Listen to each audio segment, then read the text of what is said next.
Hello ladies and gentlemen, and welcome back to George Mack Plays the Classics. Gridiron action is ahead of us in TV sports football. Here's another unlicensed football game in front of us. This one has more than exhibition games and features a season mode. So pick whatever team sounds coolest to you and take a run at finishing first. Good luck choosing games to play. I don't know what was going on, but the game slowed to a crawl when it was time to pick what game to play. After the coin toss, the kickoff is automatic, and you join the play in progress. Try to get a few yards before getting caught. You then go right to the play select screen. The direction you press chooses the package, then another direction press chooses your play. On defense, you can only take control of linebackers and corners if you only have two linebackers. Adjusting your defense is possible, but you have to be careful not to go off sides or you'll get called for a penalty. On offense, each play can be a run or a pass play depending on the button you press when snapping the ball. Pressing button 1 and nothing else will have the QB automatically pass the ball for you. Pressing button 2 and nothing else will have him hand it off to a running back. You can manually take control of the play by pressing down on the D-pad. When you're running, the line is completely impenetrable. You can't run through small gaps. They have to be gaping holes. I think it might be possible that a number advantage from the offensive line may open more holes, but I can't be certain it isn't random. Backs don't have any special moves. It's just run until you can't anymore. To pass, you need to let go of the D-pad, then press left or right to aim your throw. Once you're set, press and hold button 1. The instant you let go of button 1, the ball falls to the ground, so you want to get the marker on your receiver. You will fail at this. A lot. If you run around behind the line of scrimmage for too long, you'll receive a penalty for holding, which I thought was dumb. After most big plays, there is a cutaway to the broadcaster, which is kind of neat, but loses its luster after a while. This is unfortunate because games take forever to play. When it comes to grading TV sports football on TurboGrafx 16, graphics get a 1.5. The graphics themselves are very plain, but I like the presentation with the broadcaster. Sound gets a 1.0. The field noises are alright at best. The sound of the ball in the air is incredibly annoying. Gameplay gets a 0.5. Passing is awful and running is terrible. Defense is a chore, but I guess doable. Difficulty gets a 0.5. You'll be fighting the controls in the computer that does not want to give you any breathing room. Fun factor gets a 0.5. There's only a small amount of enjoyment to be had here. Overall, TV sports football earns a 0.8 and gets a D. This game really is unplayable, and I suggest you stay far away. For the TurboGrafx 16's sake, I hope they get a better football game in the future. Go ahead. Make my day. And Dirty Harry. The Dealmaker has taken over as kingpin of the Bay Area and is benefiting from the dearth of police on the force. But as quickly as he rocketed to the top, he was taken down by the Anaconda. Enter Inspector Harry Callahan, who wants to put an end to the Anaconda's reign with a swiftness. There are 3 sprawling levels for you to tackle, killing torrents of bad guys along the way. Harry has to make his way through the streets and buildings of the city. Along the way, he'll encounter countless numbers of gang members who are out for his blood. Controls are okay at best. You can throw punches by pressing the B button and kick if you press up in the B button. And I think the kicks are a bit stronger. Kicks are also how you open up crates in the background of rooms. Jumping is done by pressing the A and B buttons simultaneously. You need to do a lot of jumping to get around each stage. And also to open crates on the floor. And get this white suit, which you need in order to pass this guy. Harry also comes equipped with his .44 Magnum, which has a limited number of bullets. Enemies are strewn about the stage and like to respawn anytime you come back on screen. Shooting them is a quick way to get rid of them, but you'll run out of bullets if that's all you rely on. You can find ammo refills in the wild. Plastic explosives are required to open safes in buildings. The streets are a maze I couldn't figure out. The manual says I have to make it to the sewers to make it to the next level, but I didn't find the right entrance and only met dead ends. When it comes to grading Dirty Harry on NES, graphics get a 1.0. Sprites don't look good, animations are horribly stilted, but the backgrounds are kinda neat. Sound gets a 1.0. Music and sound effects are really crappy. Gameplay gets a 1.0. Doing anything is a chore. Things kind of work, but it's bad. Difficulty gets a 0.5. The enemies are never ending, and I had no clue how to get to the end of the level. Fun factor gets a 0.5. I didn't enjoy this at all. Overall, Dirty Harry earns a 0.8 and gets a D. I was hoping to get lucky and find something entertaining, but it didn't happen. I only met a bunch of punks. Take one of the most innovative arcade games of the 80s and port a version to the NES with Dragon's Lair. Dirk the Daring has a quest, and that is to infiltrate Mordrock's castle and save the Princess Daphne. On his way, he'll have to survive non-stop perils in a maze-like layout before facing off against Singe the dragon. Dirk doesn't have what it takes to save the princess, and you don't either. You begin outside of the castle at the drawbridge and need to find your way in. A bat spawns, and you can throw knives to defeat it with the A button. Dirk can collect gold for points that are denoted by a square around a G.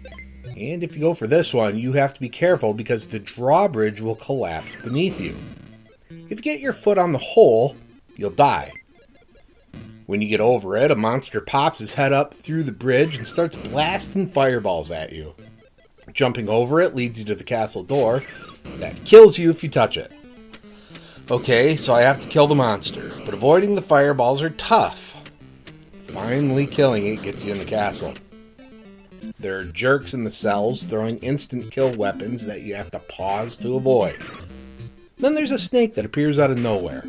Better start throwing daggers immediately because if you touch him or he hits you with his stone, you're dead. At any point, enemies may suddenly disappear. This is because the Lizard King is on his way. You need to hit him 10 times or so because if he touches you, he'll steal your gold. There's a bevy of spikes that you have to crawl underneath. More snakes, more bats, and more floors collapsing beneath you.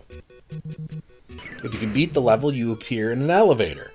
Choose your next floor with care because you may accidentally head right back to where you came from. Thank goodness for time travel. The next area I came to is full of bats, crushing pillars, and moving floors over pits. You have an energy gauge that depletes as you're hit and as you throw daggers. This can leave you in a very precarious positions. The lights are set to go out at certain spots and you need to light your candle with the start button. This area ends with a dual boss throwing rocks that you need to dodge while knifing them as they pop up. The elevator is back again, and the next place I got to had floating skulls and collapsing floors. But the ceiling was too low to fully jump over them. Better memorize which boards are bad and which you can walk across. Then there are traps that rotate balls that you have to jump over and duck under. These little ghost guys float up and down and you have to avoid them. But you can get some axes, which are way better than the daggers. I got a little farther in this level, but kept dying and got frustrated, so I quit. When it comes to grading Dragon's Lair on NES, graphics get a 2.5. It looks pretty good, but the animations are incredibly stilted.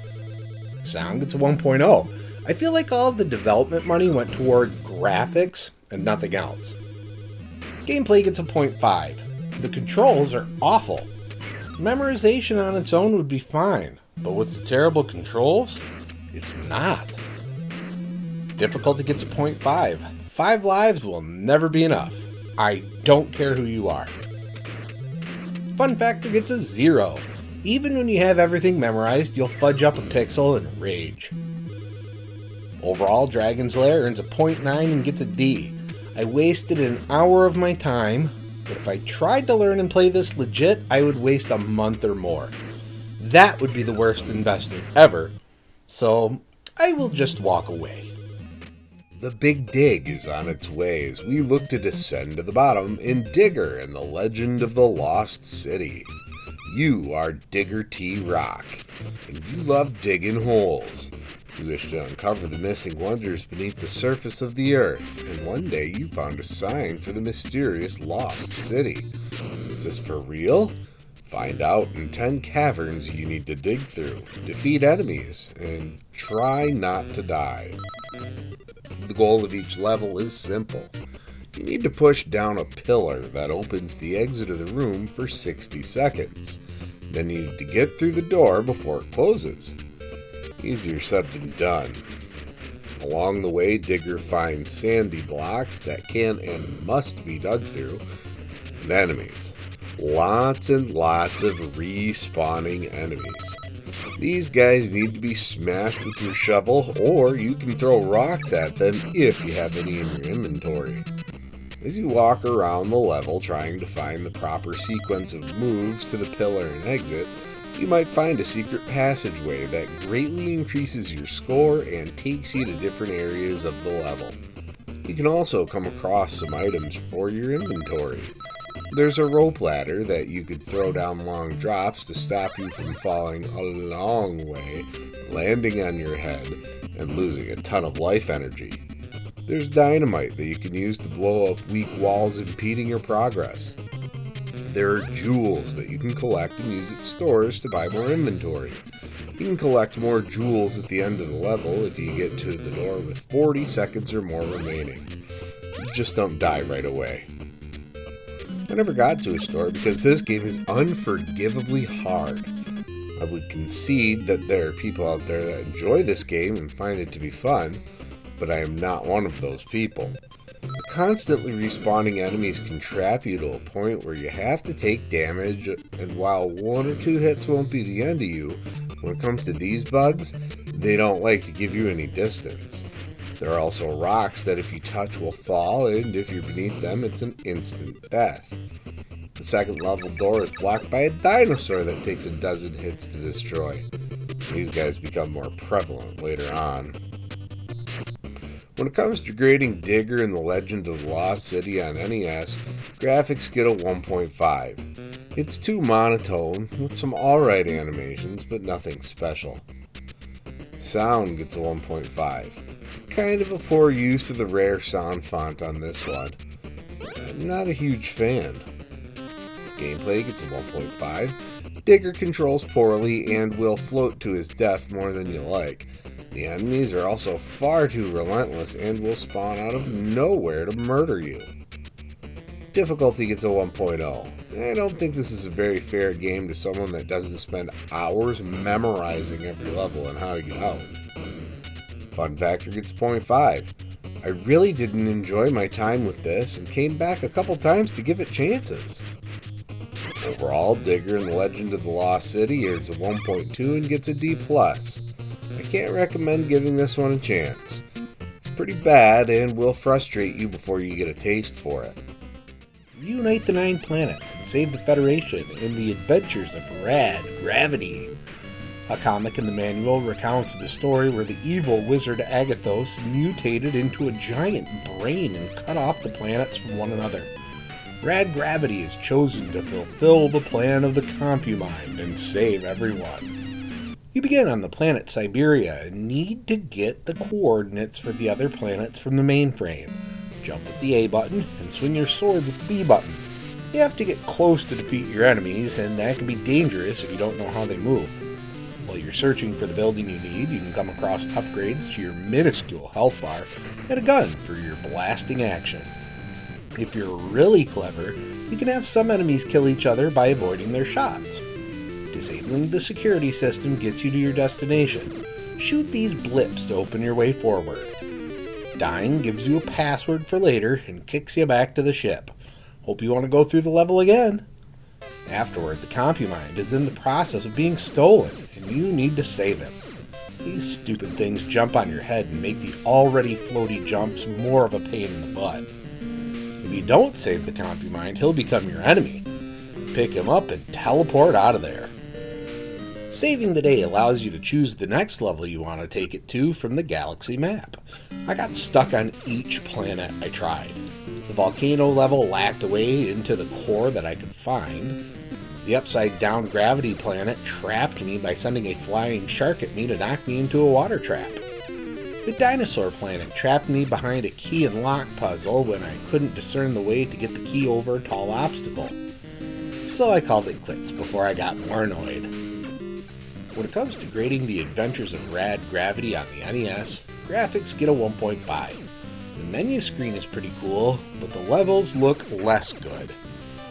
Sound gets 1.0. Dissonance is the playbook of this composer, and I didn't care for it much at all. Gameplay gets a 1.0. Jump, attack, find things you need in the level, fall into pits, hit start really quick when you're about to die, and teleport back to the ship.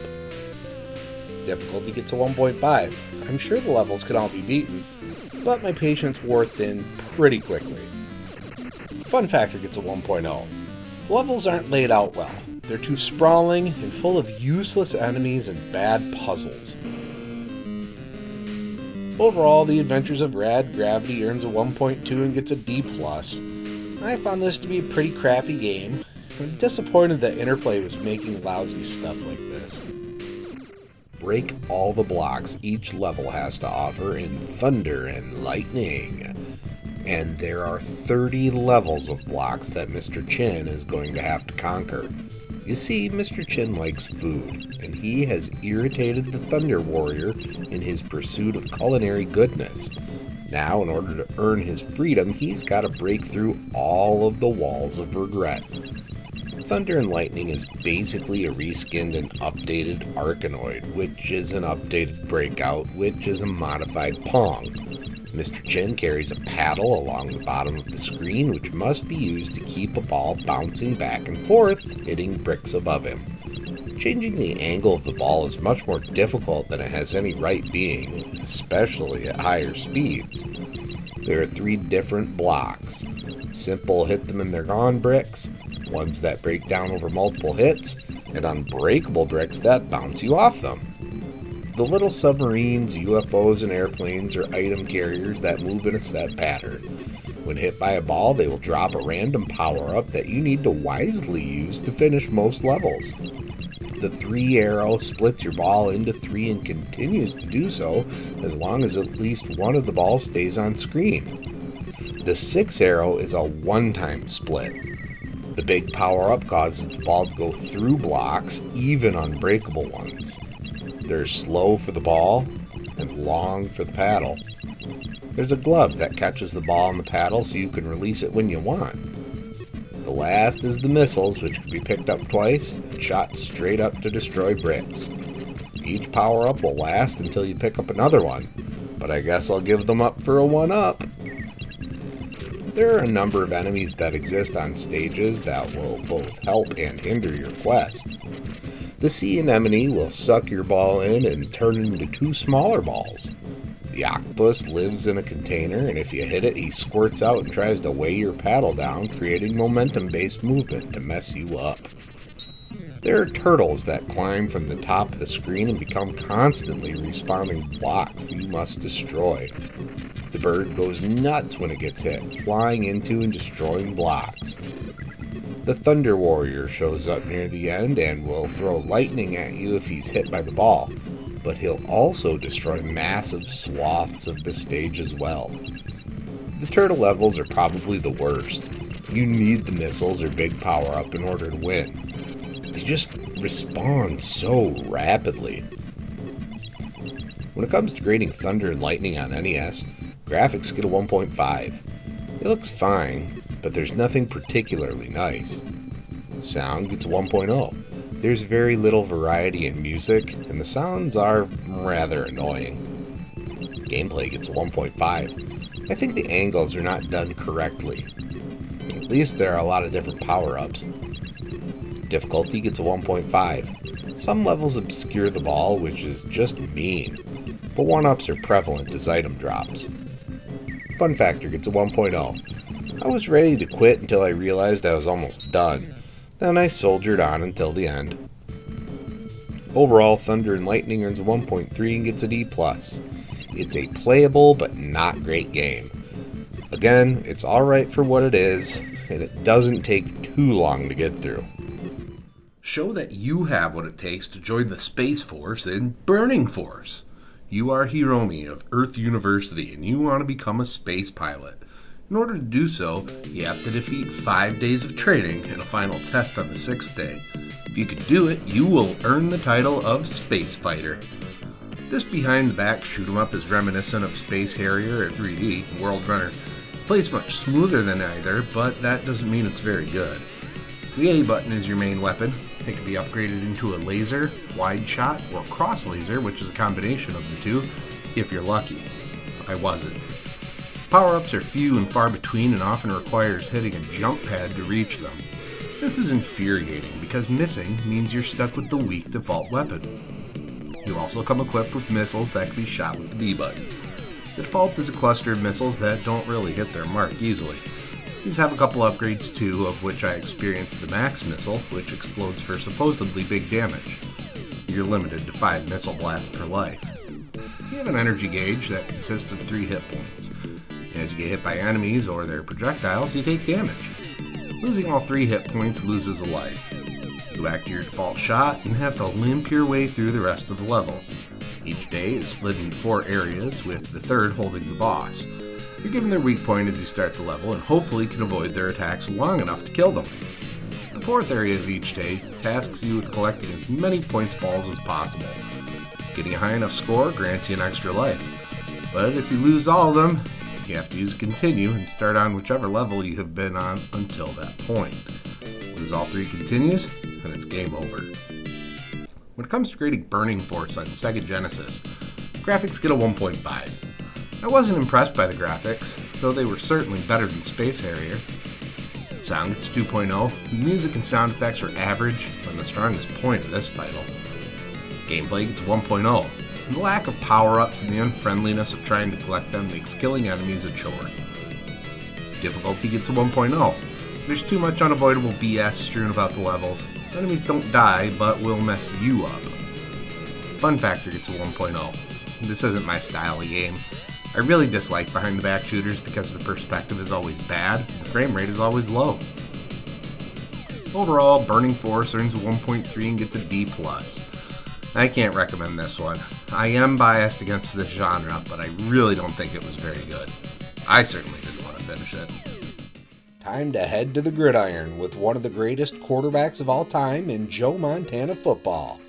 The last football outing on the Master System was a turnover on downs, so with the Genesis needing a Sega-produced football game, Little Brother gets its own version. Choose your favorite city, and then an opponent for as many exhibition games as your heart desires. The look of the game is similar to Tecmo Bowl, with a side-scrolling field. You have 9 guys present on each side. Defense has 3 linemen, 2 linebackers, 2 corners, and 2 safeties. You can choose from man-to-man coverage, zone coverage, a linebacker blitz, goal line, or prevent. You can then choose which player you want to take control of. I usually like playing as lineman, but it wasn't very effective here. None of the positions on defense were very effective to play as. The opposing QB was able to make passes to double-covered guys all the time. There are no penalties, so you can mug receivers, but it doesn't really make a difference. Tipping the ball to cause an incomplete is inconsistent. Offense has many more plays to choose from. There are a decent mix of run and pass plays available. They all have really stupid names, but are standard routes.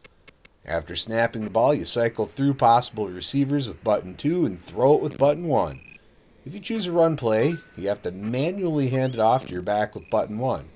If you're too early or too late, you'll pitch it to them instead. The computer was pretty good at getting interceptions against me. I threw 6 against Green Bay and barely pulled off the win. This made the passing game much less attractive. The running game wasn't much better, as the computer always seemed to pick right up on where I was going. I found that dropping back for a pass and checking the coverage is pretty easy. If they are charging you, throw it. If they're sitting back, you can run forward and snag 7 yards. There's no stamina, and I didn't have any fumbles through the games I played, so there's no downside. This is how I put up 567 yards and 45 points in my second game.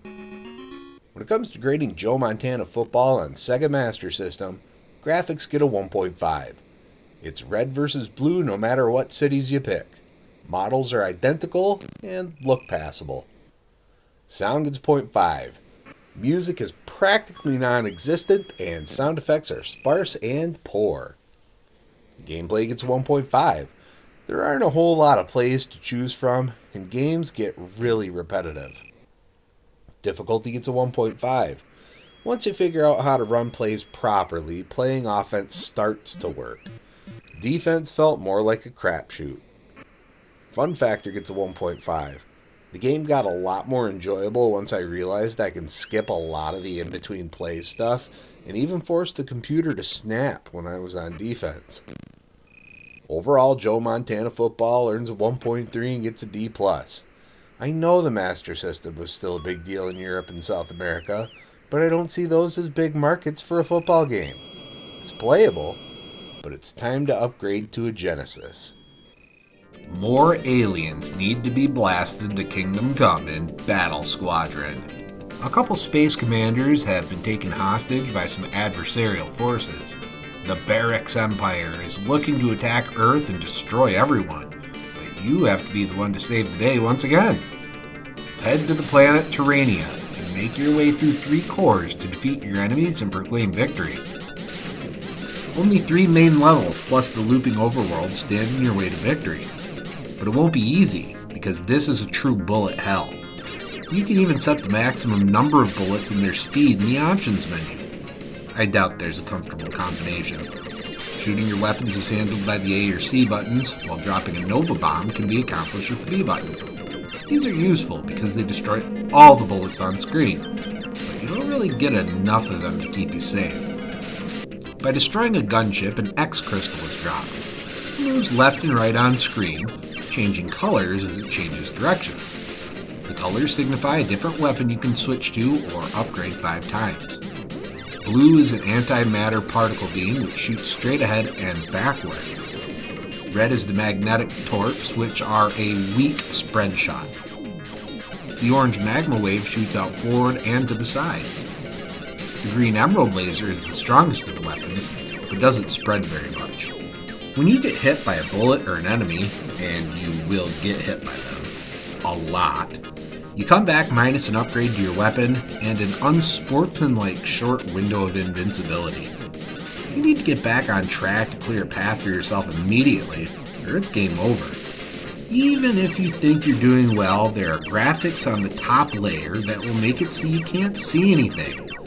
This is an extremely cheap and maddening way to elongate a game. I time traveled my way along because my patience was not having this. I made it to the end of the second core when the game froze up after killing the boss. Without being able to move back to the overworld, I called it quits. When it comes to grading Battle Squadron on Sega Genesis, graphics get a 2.5. There's a lot going on, and nothing looks bad. No slowdown was noticed, but that probably would have been helpful.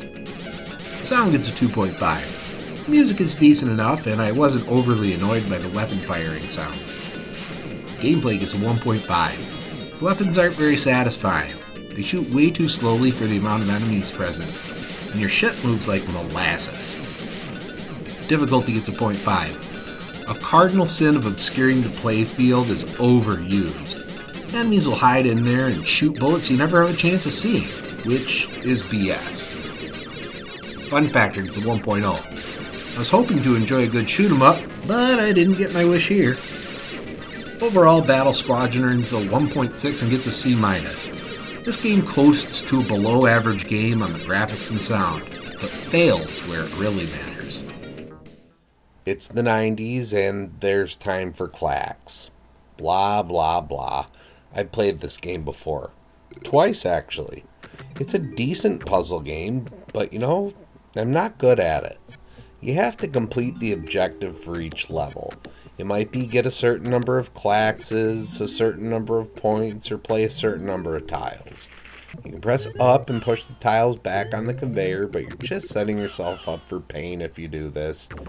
You're allowed between 3 and 5 tile drops before you lose a life. Lose them all and it's game over. Watch me play for a little bit.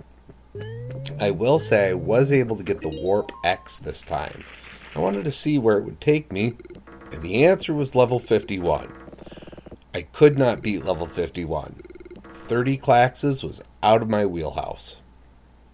When it comes to grading Clacks on Sega Genesis, graphics get a 1.5. It's colored tiles flopping at you on a nice background. Sound gets a 1.0. Music defaults to off, and I didn't realize it until I quit. I went back and it's too subdued. The sound effects are the same as the other versions. Gameplay gets a 2.0. Drop the blocks to get 3, 4, or 5 in a row. Complete the objective of each stage. Difficulty gets a 2.0. Oh, you'll die because you think you have a Clacks lined up, but then you drop the wrong block. Fun factor gets a 1.5. I'm Clacksed out. Overall, Clacks earns a 1.6 and gets a C-. I don't know. It might be the best of the three, but I'm over this game. Take to the high seas to fight a wizard in Skull and Crossbones. A pair of pirates, One Eye and Red Dog, were protecting a princess when the evil wizard cast a pox on them and kidnapped their charge. They vowed to put an end to the wizard at any cost, which consists of 6 levels of killing action, and the showdown with the evil wizard. You choose any of the 6 levels to play. They're split into ship levels and land levels. You need to kill a certain number of respawning enemies to beat the level and move on to the boss. You have 3 weapons with limited uses. The weakest is the sword, which kills the typical enemy in 3 swings, the dagger, which is thrown and kills the typical enemy in 2 hits, and the gun, which kills most enemies in 1 hit. You can switch among your weapons in the booty screen by pressing the select button. You can collect weapons strewn across the stage by stepping on their icons. Sometimes they are hidden behind crossbones icons, which need to be stepped on to reveal the treasure beneath. Some of these are invisible until you get right next to them. In land-based levels, there are treasures to collect, which turn into weapons at the end of the level. You're running around the stage, jumping platforms, and trying to avoid enemies. I found the enemies to be quite relentless. You have 50 health to begin with, and it counts down as you are hit. If your health drops to 0, you must use a continue, and are sent right back to where you were killed, usually into harm's way. There are also skull items, which will kill you instantly. Once you kill the proper number of enemies, you are sent to a boss. These guys take a ton of hits, even if you're unloading lead into them. If you didn't collect every item and weren't perfect on your accuracy, you may have to fight them with your fists. If this is the case, prepare to die a time or two. You also have to keep an eye out on the timer, because if it reaches 0 before you can find an hourglass, it's an instant game over. Looks like I didn't follow through with One Eye's vow. When it comes to grading Skull and Crossbones on NES, graphics get a 2.0. I kinda like the graphics. They're unique, but do fall into the sprite flickering trap on occasion. Sound gets a 1.5. The music is interesting, but poorly composed, and the sound effects aren't pleasant. Gameplay gets a 1.5. Movement is incredibly floaty, and getting around the stage is a pain. Difficulty gets a 1.5. The levels become a race against time that you'll lose if you're trying to get enough weapons or treasure to succeed. Fun factor gets a 1.5. There's something here, but it isn't a very good showing. Overall, Skull and Crossbones earns a 1.6 and gets a C-. This is one of those games that could have been better with some better designers and programmers at the helm. Set off across Chinaland to save it from evil in Little Ninja Brothers. The Yoma clan has kidnapped the Emperor of Chinaland, and it's up to Jack and Ryu to save the day. Trek across the land, killing countless numbers of enemies, and collecting 7 bells to put an end to the evil.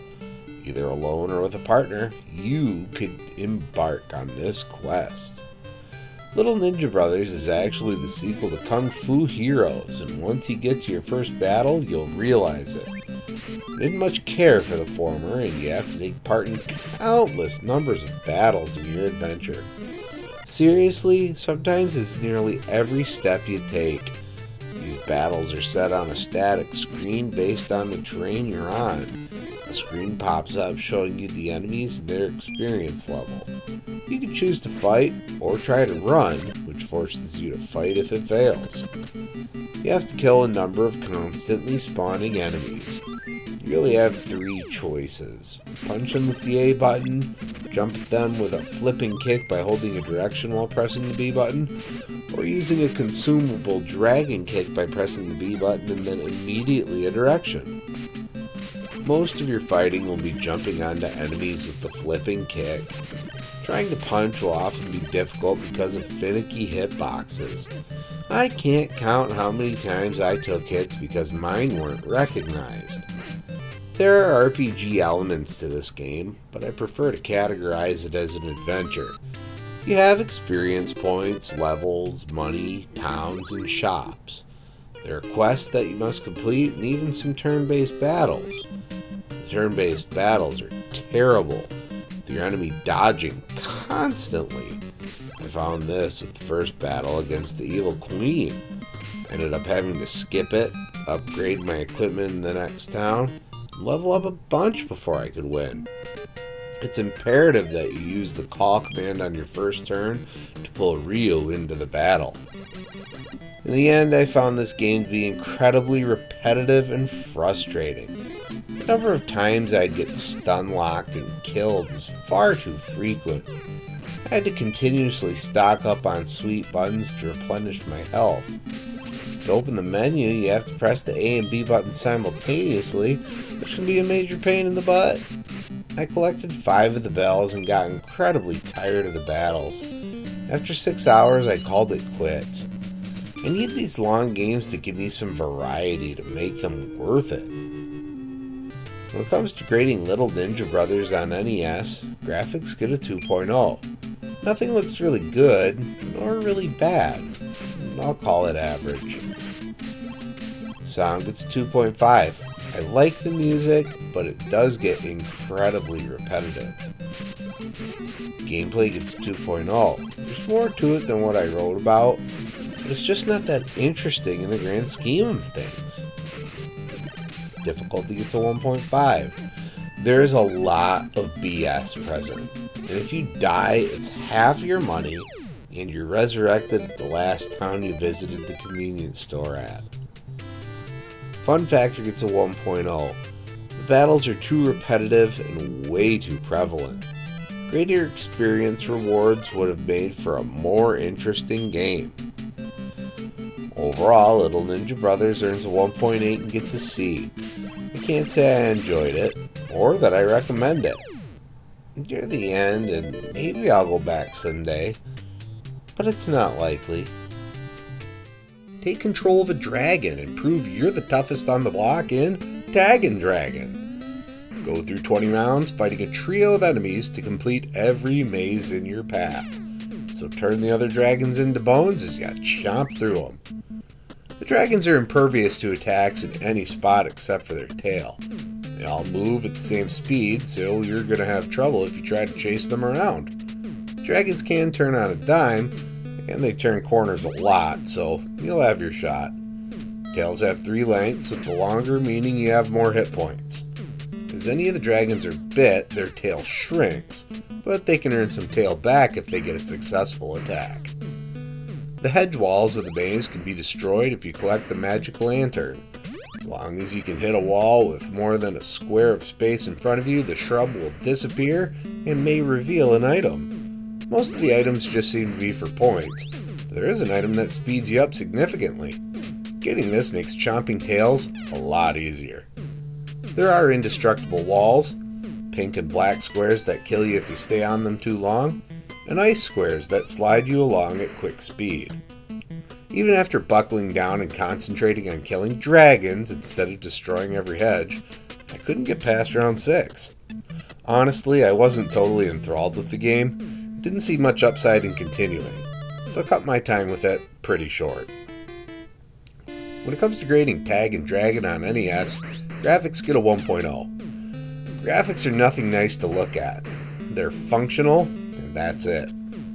Sound gets 2.5. The music is pretty rockin', to be honest. Sounds a little less so. Gameplay gets 2.0. Walk around and try to position yourself in a way to bite tails without setting yourself up for a tailectomy. Difficulty gets 2.5. The computer is pretty relentless and will rush you if you don't rush it first. Fun factor gets a 1.5. I was kind of enjoying myself, kind of not. More getting angry at my bites not working as I expected. Overall, Tag and Dragon earns a 1.9 and gets a C. This is an interesting game, but I'd probably rather play other maze games. Shoot 'em up. Shoot 'em all up in Dynamite Duke. With the ozone layer having deteriorated away to allow UV radiation to engulf everyone, the Global Alliance scientists searched for an answer. Finally, creating a life form that could take the deadly radiation, one of the creators disappeared with a case full of classified files. Having created an army of his own, it's up to Colonel Duke Ripham to gun down everyone in his way, kill Dr. Ash, and save the world. I can really sum this game up in one sentence. The NES Punisher game, but on Sega Genesis and unlicensed. The gameplay is basically the same. The camera slowly moves to the right and enemies come on screen. You need to press the A button to shoot your machine gun, which unleashes a burst of up to 10 bullets. Some enemies die quickly, while others take more hits than you'd like. While you're shooting, you don't move when pressing the direction keys, but your crosshairs do. While not shooting, Duke moves along with the crosshairs. You can duck and slide by pressing down in a direction. This is useful for avoiding bullets. You have a limited amount of ammo that can be replenished by shooting ammo icons that appear after destroying moving item caches or pieces of scenery. Many other items exist, such as flak jackets to give you extra hit points, a bazooka for limited mass destruction power, full auto that grants constant firing for a limited time, the always appreciated medkit, and a dynamite D that allows you the use of a dynamite punch. The power-ups seem to be somewhat random between lives. By holding the B button, you power up a screen-clearing punch. You can only hold 9 at a time, but you probably won't collect that many in normal play. These are useful when the screen gets too full, and when you're fighting a boss you find particularly difficult. Your punches refill when you die, so don't waste them if they can keep you alive for a little bit longer. Bosses come at the end of each stage. You don't get much of a chance to shoot them, but instead they get up in your face and you need to resort to hand-to-hand combat. Duke punches and kicks with the B and C button respectively. You can get uppercuts by holding up when you punch, and you can use a gun butt or elbow bash by pressing the A button and left or right. It's imperative to learn the patterns of each boss or they'll bum rush you. If you find yourself having too much trouble, highlight the options menu, press the C button 10 times, and then press start to get an expanded options menu. When it comes to creating Dynamite Duke on Sega Genesis, graphics get a 2.0. Sprites and animations are merely average, along with the backgrounds. Sound gets a 1.0. I find the sound effects quite annoying and bad, while the music is subdued and unmemorable. Gameplay gets a 2.0. It works, but it's pretty one-dimensional. The hand-to-hand combat with the bosses doesn't feel good. Difficulty gets 2.5. Sometimes there's just a ridiculous number of enemies on screen all shooting at you. Health power-ups are few and far between. Fun factor gets 2.0. It was pleasant enough because it was quick. A longer game would have worn out its welcome. Overall, Dynamite Duke earns a 1.9 and gets a C. This is an alright game. Probably would have been better as a light gun shooter as opposed to a controller-based game, but this is what we get. Learn all about the age of dinosaurs in Magical Dinosaur Tour. Dinosaur Tour, Dinosaur Tour. There once was a mom named Mrs. Protoceratops. Leave my eggs alone, you thief! I'm an oviraptor eating eggs. Want to keep your progeny alive, be like ichthyosaur and birth it live? We're gonna meet all the species on the Dinosaur Tour. Dinosaur Tour. Magical Dinosaur Tour. I'm Dr. Mack, the paleontologist, and if you want to learn all about our understanding of dinosaurs in 1990, play this game. Or Just watch Dinosaur Train. You'll get the same info. The main mode available is a tour of the dinosaur periods. You can choose to visit the Triassic, Jurassic, and Cretaceous in both the early and late halves. The land masses change during these times, and the dinosaurs available do as well. So choose where you want to learn the fauna of. If you can't find the dinosaur you want, I'm looking at you, Velociraptor, you can look it up by name in the name index mode. You can also see the process of evolution in the Tree of Evolution mode. There's also a variety box mode where you can get some quick facts about dinosaurs, like which was the smartest. Wait a minute, I thought Troodon was the smartest dinosaur. This is BS. When you pick a time period and a continent, you get a diorama of what dinosaurs existed there at the time. As you scroll over them, the cursor changes to a book if you can check out the data and description. It will switch to an A if there's a fun animation to enjoy, and it will become an N to pronounce the name of the dinosaur for you. Here are some of my favorite moments. Hey, look at this friendly T-Rex. Just minding its own. Oh my god, it just killed Kenny. They made There Is an Osaurus up based off a long arm with a claw. Check out its name. There is a Nosaur. It's a hoax. Look at Maiasaur. What a good mother. Oh god, it's Larry Lambeosaurus, a hadrosaur. Worst neighbor ever. Oh, and there's the king. His song picks up all of the ladies. Here we've got Pachycephalosaurus causing concussions since the late Cretaceous. Gallimimus just running circles around everyone. Giant freaking ostrich. When the dinosaurs eat things or fight, I cheer loudly. This bloody edutainment game is way too entertaining. Get that mollusk. Yes! Triceratops is all, come at us, T-Rex. That's what I thought. I think we realized T-Rex were scavengers these days anyway. Don't mess with Saltosaurus, he'll tail whip you to death. The baddest ass of the dinosaurs, Ankylosaurus, I crush your head. The ending mode is last and goes over the different theories of why dinosaurs went extinct. I think we're all on the same page that a giant space object impacted near the Yucatan Peninsula and set the chain of events ushering in a drastic ice age, killing the giant creatures. It's a sad end, but without it, we never would have been able to take over and cause another ice age. Whoops! When it comes to grading Magical Dinosaur Tour on TurboGrafx CD, graphics get a 2.0. For what they are, the graphics are awesome. I love the animations where things get killed or eaten. Sound gets 2.0. The voices are clear, and the music is chill. Gameplay gets a 1.0. Point and click. Get irritated by the button layout. Rinse. Repeat.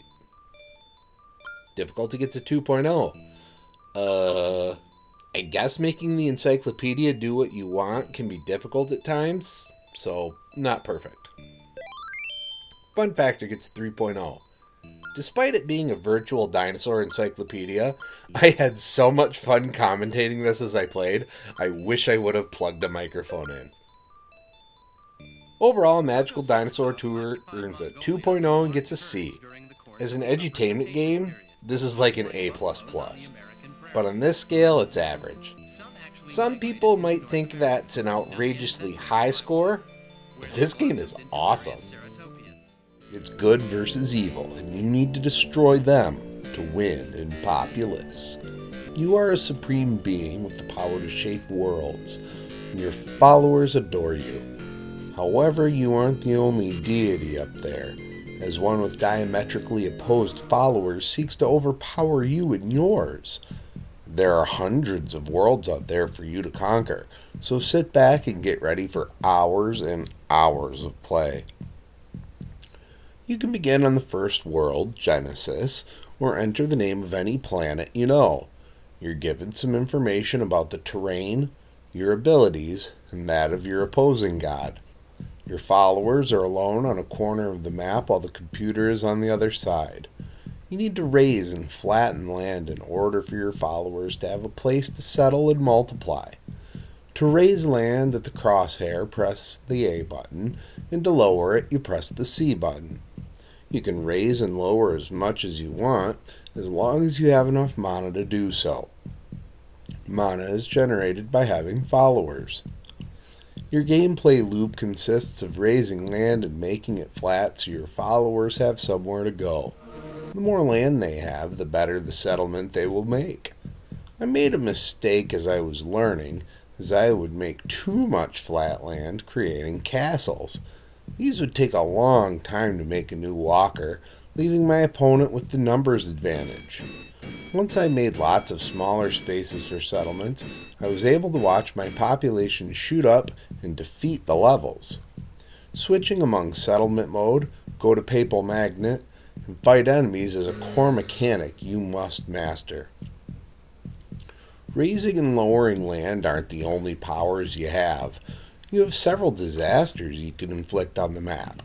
Earthquakes rearrange the terrain, destroying any settlements in the process. Making swamps will ruin the terrain and cause walkers to become trapped or die, depending on the rules of the level. Volcanoes raise the land, destroying anything beneath them. The flood decreases the height of all terrain by 1 and can be a world destroyer if you haven't built up carefully. Armageddon causes all of the people of the world to come to a final battle at the center of the map, where the god with the most followers will win. There's also the ability to place the Papal Magnet, which is useful for creating leaders from your walkers, as well as the ability to transform your leader into a knight who will roam the map fighting enemy walkers and burning down their settlements. Making lots of these as your population grows is how I was able to conquer the worlds I set foot on. Cutting off access to your lands is also a viable strategy once your knights are in foreign territory. When it comes to gaining populace on Sega Genesis, graphics get a 2.0. You can tell what everything is supposed to represent, but the frame rate is pretty low. Sound gets a 0.5. There is an incessant heartbeat going at all times that is completely annoying. Gameplay gets a 2.0. It may take a while to get the controls down, and even then, being precise with the cursor doesn't always work in your favor. Commands don't always work when you want them to. Difficulty gets a 2.5. The initial learning curve is steep, but once you figure out what you're doing, the first several worlds are a snap. Fun factor gets a 3.0. If you're looking for a god simulator, I'm sure you could do worse, if you could find anything else. Overall, Populous earns a 2.0 and gets a C. This is my kind of game, and I would devote many more hours to it if I had the time. Get in a super powerful tank in Grenada. No, we're not talking about the small Caribbean island. We're talking about a shoot-'em-up on the Sega Genesis. The world gave up ICBMs and nuclear warheads in the 1990s. Thank goodness. But the world still loves weapons. Enter Grenada, the hyper-tech cannon tank. An unintelligible story puts you in the cockpit and puts you through 9 levels of destruction. Your tank moves in whatever direction you press. The A button shoots in the direction you're moving. If you want to keep your cannon in one direction, hold the B button and you can move independently of the direction of your cannon.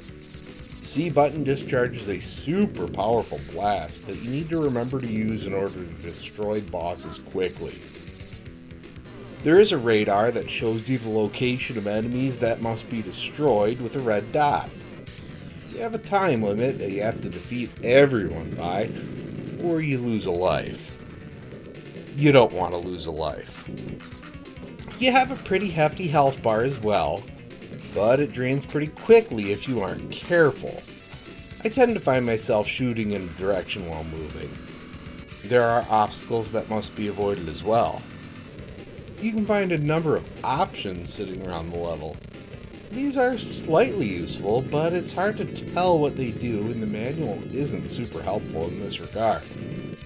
The first level option seems to reflect shots, but will explode when hit too much. The plane level has a number of homing missiles that you can collect. Then the rest of them were ambiguous at best at what they did for me. Once you kill all the red dots, you unlock the boss battle. Hopefully you have some of those super blasts left, because they can help you kill the bosses quick. Otherwise, you had better learn the pattern and be really good.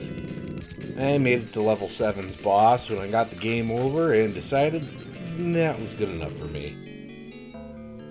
When it comes to grading Granada on Sega Genesis, graphics get a 1.5. Certainly doesn't look like a 16-bit game. Everything is small and not detailed.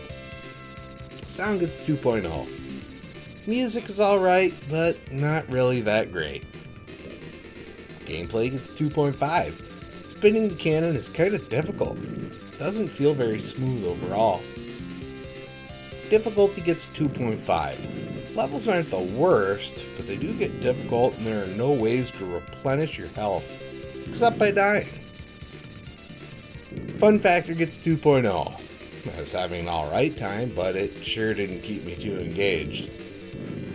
Overall, Granada earns a 2.1 and gets a C. It's an alright game, but I didn't really like it very much. You may find some enjoyment in there. You can't get closer to the thrill of real racing without a fireproof suit in hard driving. Hop onto the track in this revolutionary driving simulation with true 3D graphics.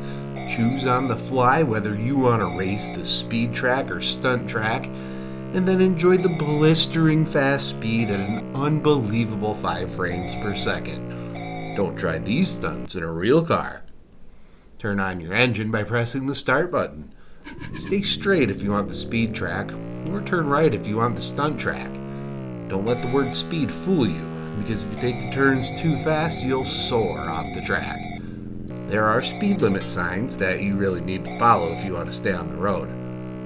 There's a timer that you can extend by reaching the checkpoint or the finish. You'll keep going until you run out of time. The stunt track requires you to be precise with your driving. Right off the bat, if you go too fast down the ramp, you'll crash. And the bridge jump will get you to over-rotate if you're going too fast. Up next is from your favorite slot car track, a loop-de-loop. You have to avoid oncoming traffic and keep a proper speed to get through. There's another overpass that requires proper speed. Then the final stunt is a banked curve that you can fly off of if you're too fast. If you finish a lap quicker than a minute 40, you qualify for a challenge against Phantom Photon. This Ghost Rider challenges you to the stunt track, and beating him signifies your victory.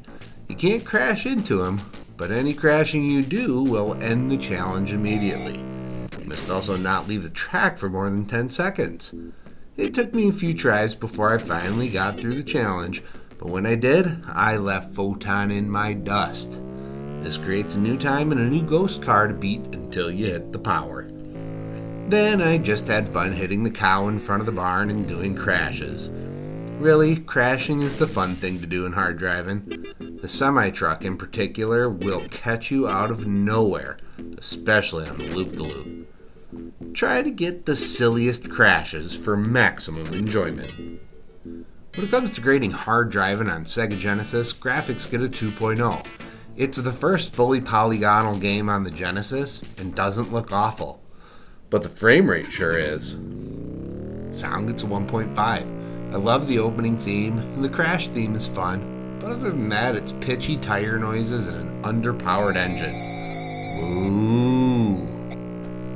Gameplay gets 1.5. If we're being honest, the car control is floaty and laggy, and really unfriendly.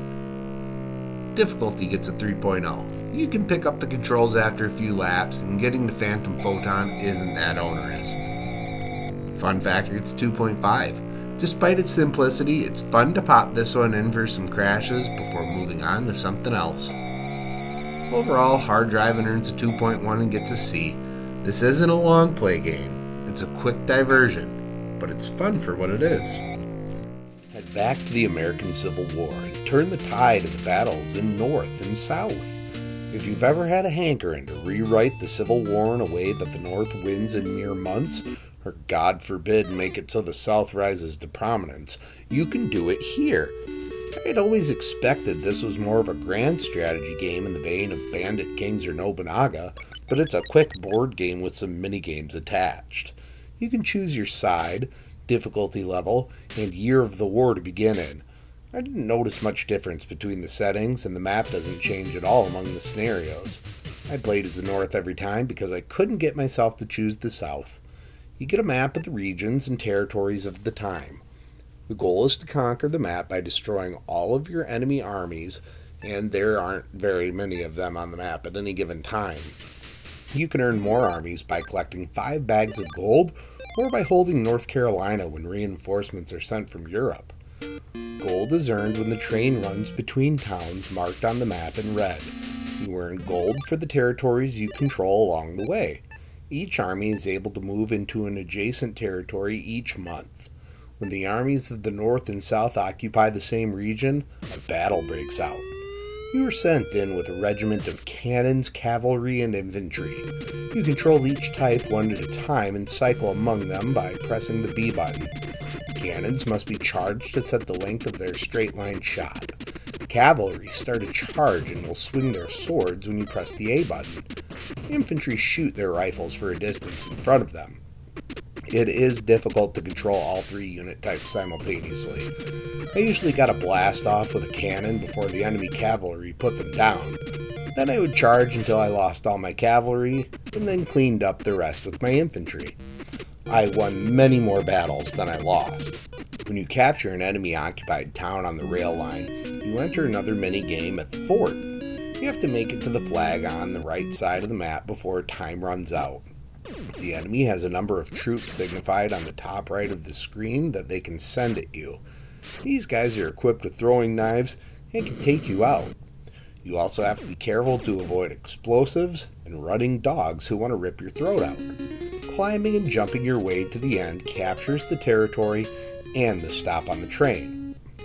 There's also a train robbery minigame that occurs when the enemy captures a territory on the train route.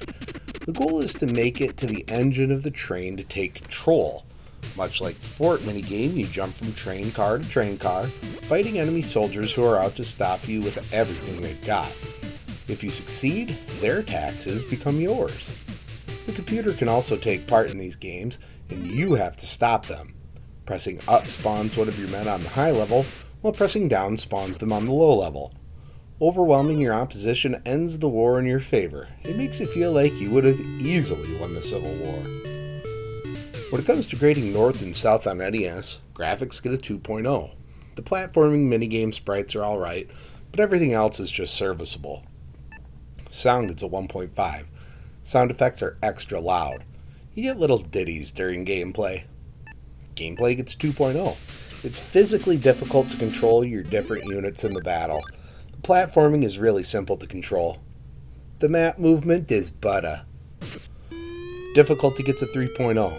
The computer isn't very smart or good at the battle game, which gives you a fighting chance. I didn't feel like the computer cheated. Fun factor gets a 2.5. I enjoyed my time as I learned the rules properly. The South was able to rise again once, but I crushed them every other time. Overall, North and South earns a 2.2 and gets a C+. It's quick, simple, and didn't insult my time. For a strategy game, that's a winning formula. The insatiable little puck is back in Pac-Mania. The world has added another half dimension and is the dreaded 2.5D. Pac-Man continues to do what he does best, and that is eat pellets. All the pellets on each level. This time, however, there are more perils in his way. Do you have what it takes to clear all the levels you encounter? This is Pac-Man, but there are a couple new wrinkles. The first is the view. It is indeed an isometric view. This wouldn't be an issue on its own, but you only see a very small portion of the overall board. This makes keeping track of the ghosts a much bigger chore. They all have their patterns, and I believe they are the same from the original game, but Inky, Blinky, Pinky, and Clyde are joined by even more ghosts with tricks up their non-existent sleeves. Sue is the purple ghost and moves much faster than everyone else, forcing you to stay on your toes. The other wrinkle is that Pac-Man has the ability to jump by pressing the A or B buttons. This gives you an advantage because you can jump over oncoming enemies or reverse course if you find yourself in trouble. Sometimes you just can't get away even if you really try though. You get to enjoy this advantage for the first few levels until Funky and Spunky show up. These ghosts will jump in the air whenever you do. I was able to get lucky and jump them a couple times, but more often than not they would match my trajectory and kill me. Power pellets return, but I hate that they last for such a short time after the first couple levels. As you eat the normal dots, you are alerted to the appearance of bonus fruit near the ghost house. You may also learn of a special item. Sometimes these are food for bonus points, other times they are special colored power pellets. The green ones significantly increase your speed. The red ones act as a really short power pellet that doubles points. The goal of each level is eating all the pellets, so don't dilly-dally. The instant you finish the last one, the level ends and you move on to the next. Just like the original, the ghosts will reset their directions every once in a while. When you finish the main worlds, you're sent back to the beginning, but at a much higher speed of play. Watch out for Sue. When it comes to grading Pac-Mania on NES, graphics get a 2.0. It looks fine and the sense of speed is there, but the limited view is less than stellar. Sound gets a 2.0. The music is pleasant enough, but I wouldn't say it's good. Gameplay gets 2.5. The jump mechanic adds an extra bit of flavor, but the short-lived power pellets are really lame. Difficulty gets a 2.5. It's not easy to breeze through this Pac-Man, because the new ghosts really have it out for you. If you mistime your power pellet, you'll be dead. Fun factor gets 2.5. It's an interesting twist on the original, but it loses its luster quickly.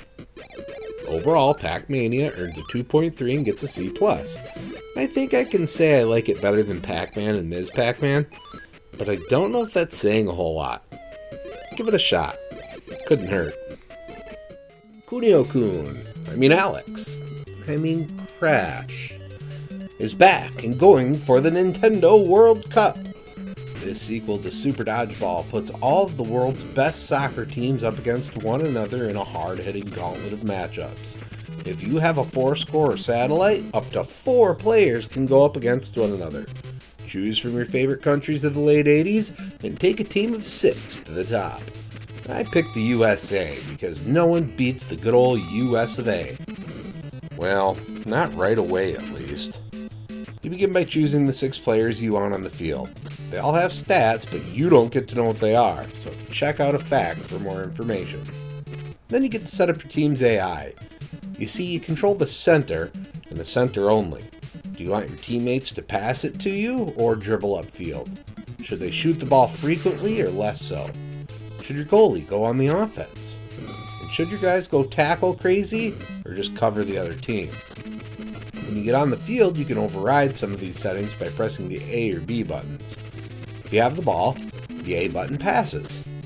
If you don't, it calls for a pass. The B button shoots or calls for a shot.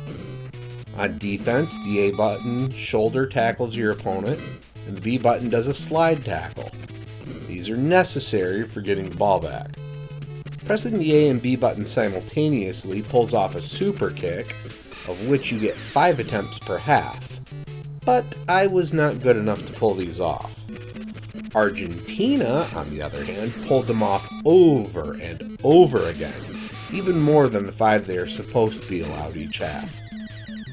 I played 4 games as the USA, the first 3 against Cameroon, Japan, and France. I walloped the computer in these games.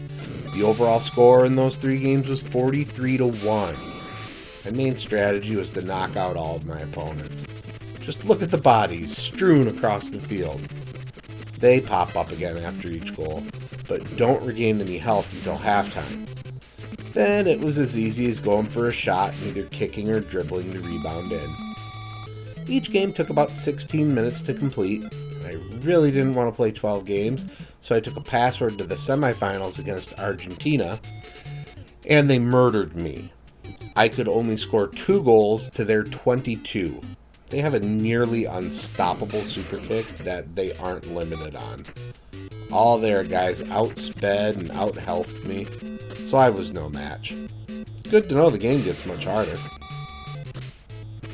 When it comes to grading Nintendo World Cup on NES, graphics get a 2.0. The characters are straight out of River City Ransom and Super Dodgeball. The sprite flickering is too. Sound gets 2.0. Music sounds like what I'd expect from a Kunio-kun game. Nothing amazing, but it's serviceable. Gameplay gets 2.5. It's not deep, but it seems like what is there works properly. You fight each other and try to score goals. It's not that hard to get into. Difficulty gets 2.5. It starts out easy, but then gets hard at the end. I'm curious as to where it's about even, but I probably won't go any further to find out. Fun factor gets 2.5. One of the more satisfying soccer games because there are no penalties to slow the pace of play. Overall, Nintendo World Cup earns a 2.3 and gets a C+. It's an alright arcade soccer game. Not my sport, but there's something to like for sure. It's a frame-up, and you've got to solve the mystery, or you'll be sent away forever in Deja Vu. You take the role of Ace Harding, former boxer turned private investigator, wakes up in a bathroom stall, dried blood covering his hand, with not a memory in his head. Whodunit is the name of this game, because all the evidence points to you. Can you find all the clues to exonerate your name? It's film noir on the home console. Though Shadowgate came first on the NES, Deja Vu was created first in the Mack Venture series of games. That said, the gameplay is identical. You see the scene in front of you and can find information and items that can be picked up and used. Moving around can be impeded by locked doors, so finding keys is important. You're a PI, so even though amnesia has taken away the conscious memory, the subconscious is always working. You need to find a way to reverse the amnesia, but this comes as you move through the story. You need to take a cab multiple times through the game, so you would better have a number of coins in hand. You start with 7 and have to win at the slot machine in order to get enough to travel around the city. A random encounter with a mugger can be solved with a punch to the face. Really, if anyone threatens you or gets in your way, it's best to resort to fisticuffs. Though you may always have a gun in hand, you don't want to use it unless you need to. Shooting and killing anyone outside of your office is an immediate game over. Locked doors and cabinets are another story, though. The plot is a kidnapping gig masking a murder, and it's not an incredibly difficult mystery to piece together. The hardest part is making sure that you discard all items that point to you as the culprit. If you miss one, the police put you in jail forever. But if you convince the cops that you're innocent, you get to stay free to solve another crime. When it comes to grading Deja Vu on NES, graphics get a 2.5. Scenes are illustrated well, but it is all static. Sound gets a 2.5. More hit than miss, but the loops are kinda short. Gameplay gets 2.0. Point and click. Figure out which verbs you need to use at any time. Difficulty gets a 2.0. As long as you examine everything and open all drawers, you will find what you need to finish the game. Make sure you discard everything that doesn't exonerate you. Fun factor gets a 2.5. It's enjoyable enough, maybe a bit quicker than Shadowgate, but there is only one random BS death as opposed to many. Overall, Deja Vu earns a 2.3 and gets a C+. I enjoyed this as a follow-up to Shadowgate back as a kid, and I still like it now. It's not a long playthrough, so solve the mystery and have a good time. Go to where water margin all began with Bandit Kings of Ancient China. Ku Shibusawa is back with another grand strategy game that is full of depth and a huge instruction manual. It's the turn of the 12th century, and the Song dynasty is on the verge of collapse. Live the drama of the tyranny of Gao Chu as he seeks to take the lands of China for his own. Can you stop him? There are 4 scenarios to choose from, each with a number of good fellows to choose from as your player character. They all have different stat ranges for strength, dexterity, and wisdom, but set stats for integrity, mercy, and courage. These stats are all important for doing many actions, fighting, and recruiting heroes. I tried a number of different characters in Scenario 1, but wasn't really able to make much of a dent. The first order of business is finding a province to settle in. They all have differing heroes that come in and out as the seasons pass. Next, it's a good idea to build up your province so you can collect something from taxes in January of the next year. You can do this by building flood protection, increasing your farm output, or building the province infrastructure up. If you can get your support up to 40 before the year ends, you can get a whole lot of gold and food. Getting a good hunt in with a high dexterity hero will allow you to get a bunch of food that you can then gift to your citizens to get over the hump if need be. You can also get fur, which can be sold in the marketplace. How much you get depends on the current rate statistic. Higher rates mean better prices. This also equates to hiring men for your army and arming them with weapons. You're going to need to get an army set up, especially if your province is up next to one of Gao Chu's, because he will send his heroes in to invade if you take too long. If you're light on heroes or men in your army, you're dead. When you get thrust into battle, you have to choose who will defend and place them where you want. Terrain presents different bonuses and penalties to defense and movement. Every time I got attacked, I was severely outnumbered. I hoped to hold them off by sitting in a castle and hoping they'd run out of food, but no such luck. In the several tries I gave this game, I made it a few years once. When it comes to grading Bandit Kings of Ancient China on NES, graphics get a 1.5. Portraits are nice, but the rest of everything else is lousy. Sound gets a 3.0. The music is good enough to keep you company on those lonely months building up the wealth of your Chinese countryside.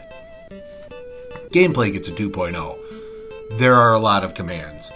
Who knows when the best time to do anything is? But here comes the evil Gao Chu to end your game. Difficulty gets a 2.0. I'm certain there are ways to thwart the computer adversaries, but good luck. Fun factor gets a 3.0. I would still be playing this if I didn't have so much else on my plate. Overall, Bandit Kings of Ancient China earns a 2.3 and gets a C+. This is probably my favorite of the Koei strategy games that I have come across on the NES so far. Become the embodiment of Britannia's virtues in Ultima 4 Quest of the Avatar. After the terrible port of Exodus, I wasn't coming into this with great expectations, but I know the PC version of the game is special. You are the stranger who helped Lord British put an end to the Age of Darkness, and you've been away in the real world for some time when a moon gate appeared to bring you back to Britannia. It's up to you to become the Avatar of Virtue by finding 8 runes, 8 stones, and 4 artifacts. You begin in a reading from Hawkwind.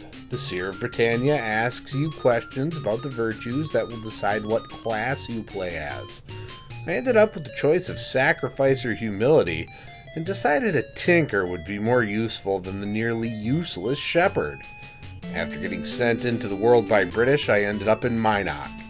Walking around, you find people to talk to, and you want to talk to them all. Some of them ask you for gold or questions about yourself. Giving money and answering correctly are very important, as all of the things I've said so far will raise your standing in certain virtues: humility, honesty, and compassion. I also learned through this that the rune of sacrifice would be found in a furnace. So I searched and had my first rune within the first 5 minutes of play. Yay me! I also happened to be poisoned from walking in a swamp square and promptly died. Stay away from swamps. Have plenty of heal reagents ready, or know where the healers can be found. You want to know where the healers are anyway, because donating blood is how you increase sacrifice. Luckily, death meant I got a free trip to Britain, which is the center of your journey. Lord British will give you some information, free healing, and grant you higher levels when you are worthy. Hawkwind will give you your standing in each virtue, and speaking with him increases your level in spirituality. Unless you have a walkthrough handy, you need to talk to everyone and write your clues down so you don't forget them. Most people give you information that you will have to use throughout your journey, such as which of the 8 virtues are attached to which combination of the 3 principles, truth, courage, and love. There is a companion in each of the 8 main towns, of which you can bring 3 with you at any time. Once you've recruited 3, you need an extra level for each extra companion you find.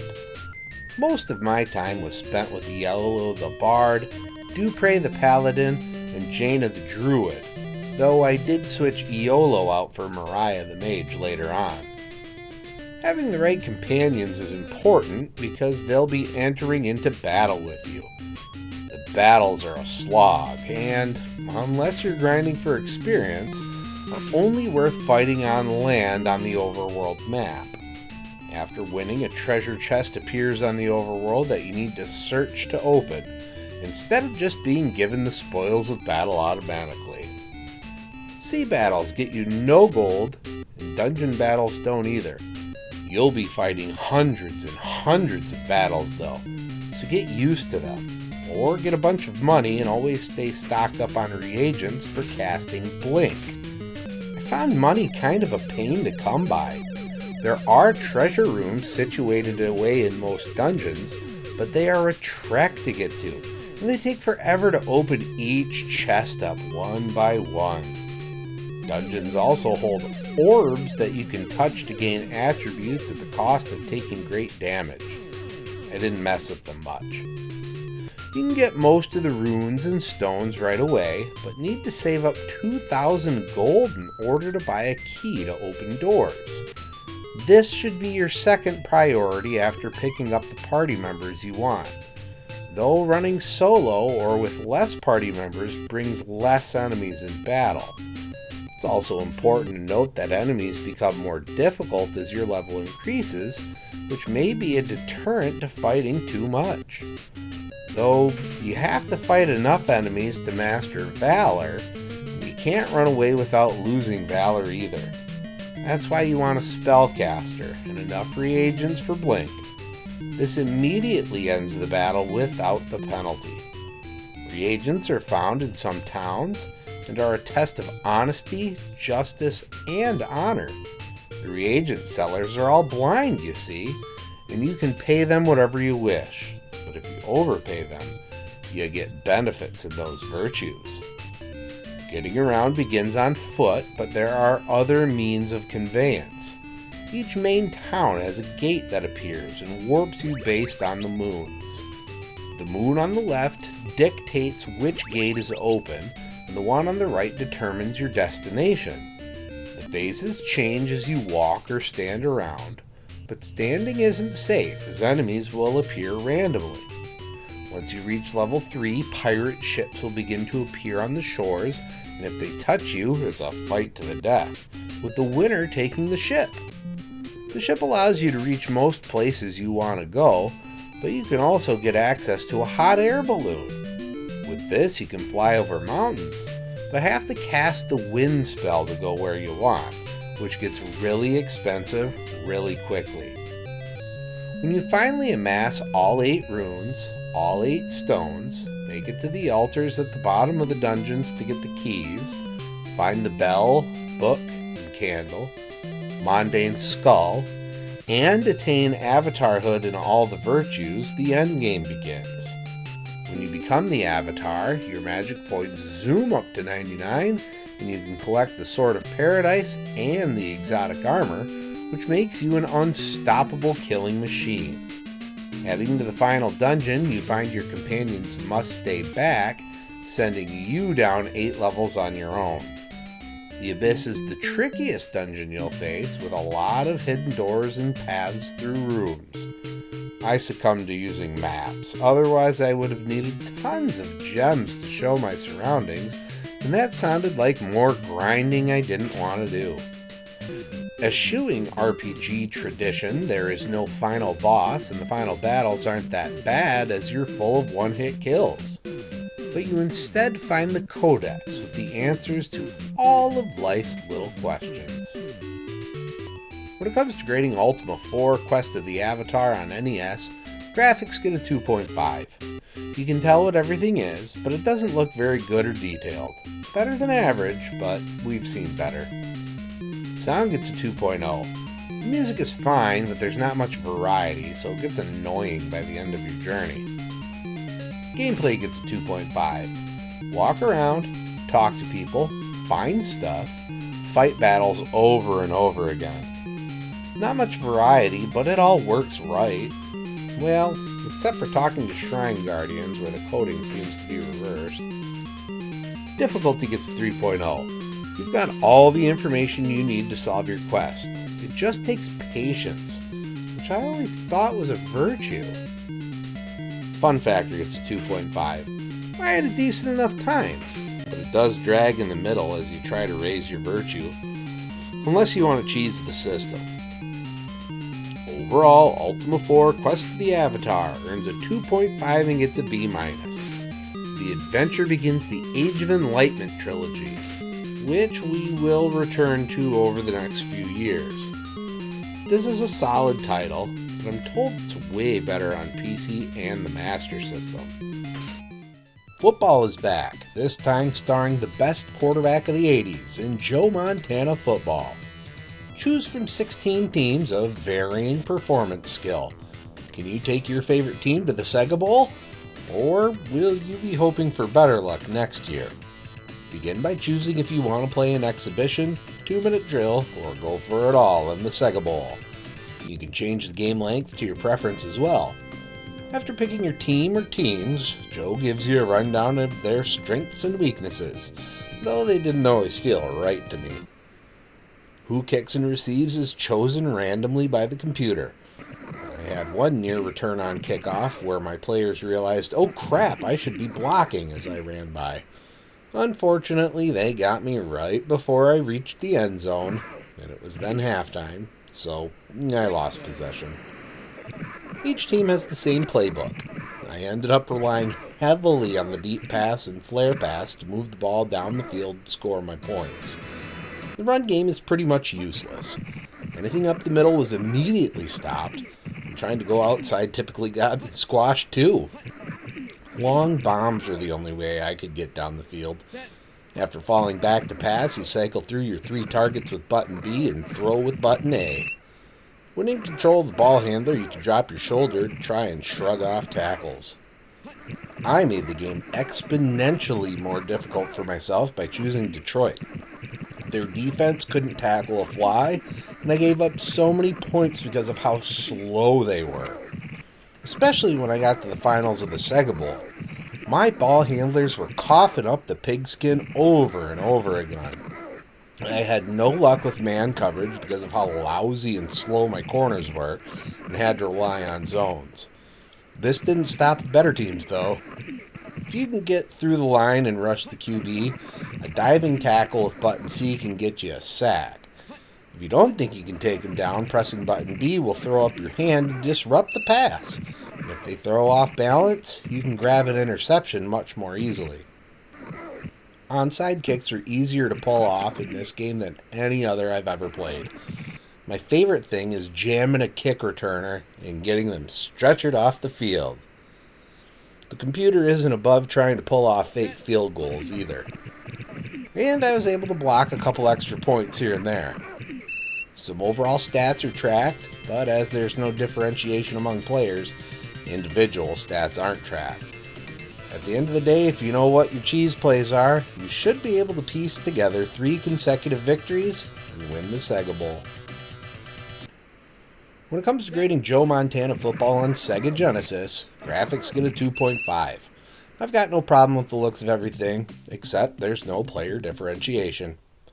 Sound gets 2.5. Sound is plain, but the voice samples are kinda neat. Gameplay gets 3.0. You have plenty of options to control your players through all different plays. It all sorta works, too. Difficulty gets a 1.5. Picking a crappy team basically means you'll lose unless you're willing to be cheap. Fun factor gets 3.0. It's still a good time otherwise. You can get a good amount of enjoyment from Joe. Overall, Joe Montana football earns a 2.5 and gets a B-. He had 2 solid football games to choose from as 1990 comes to a close.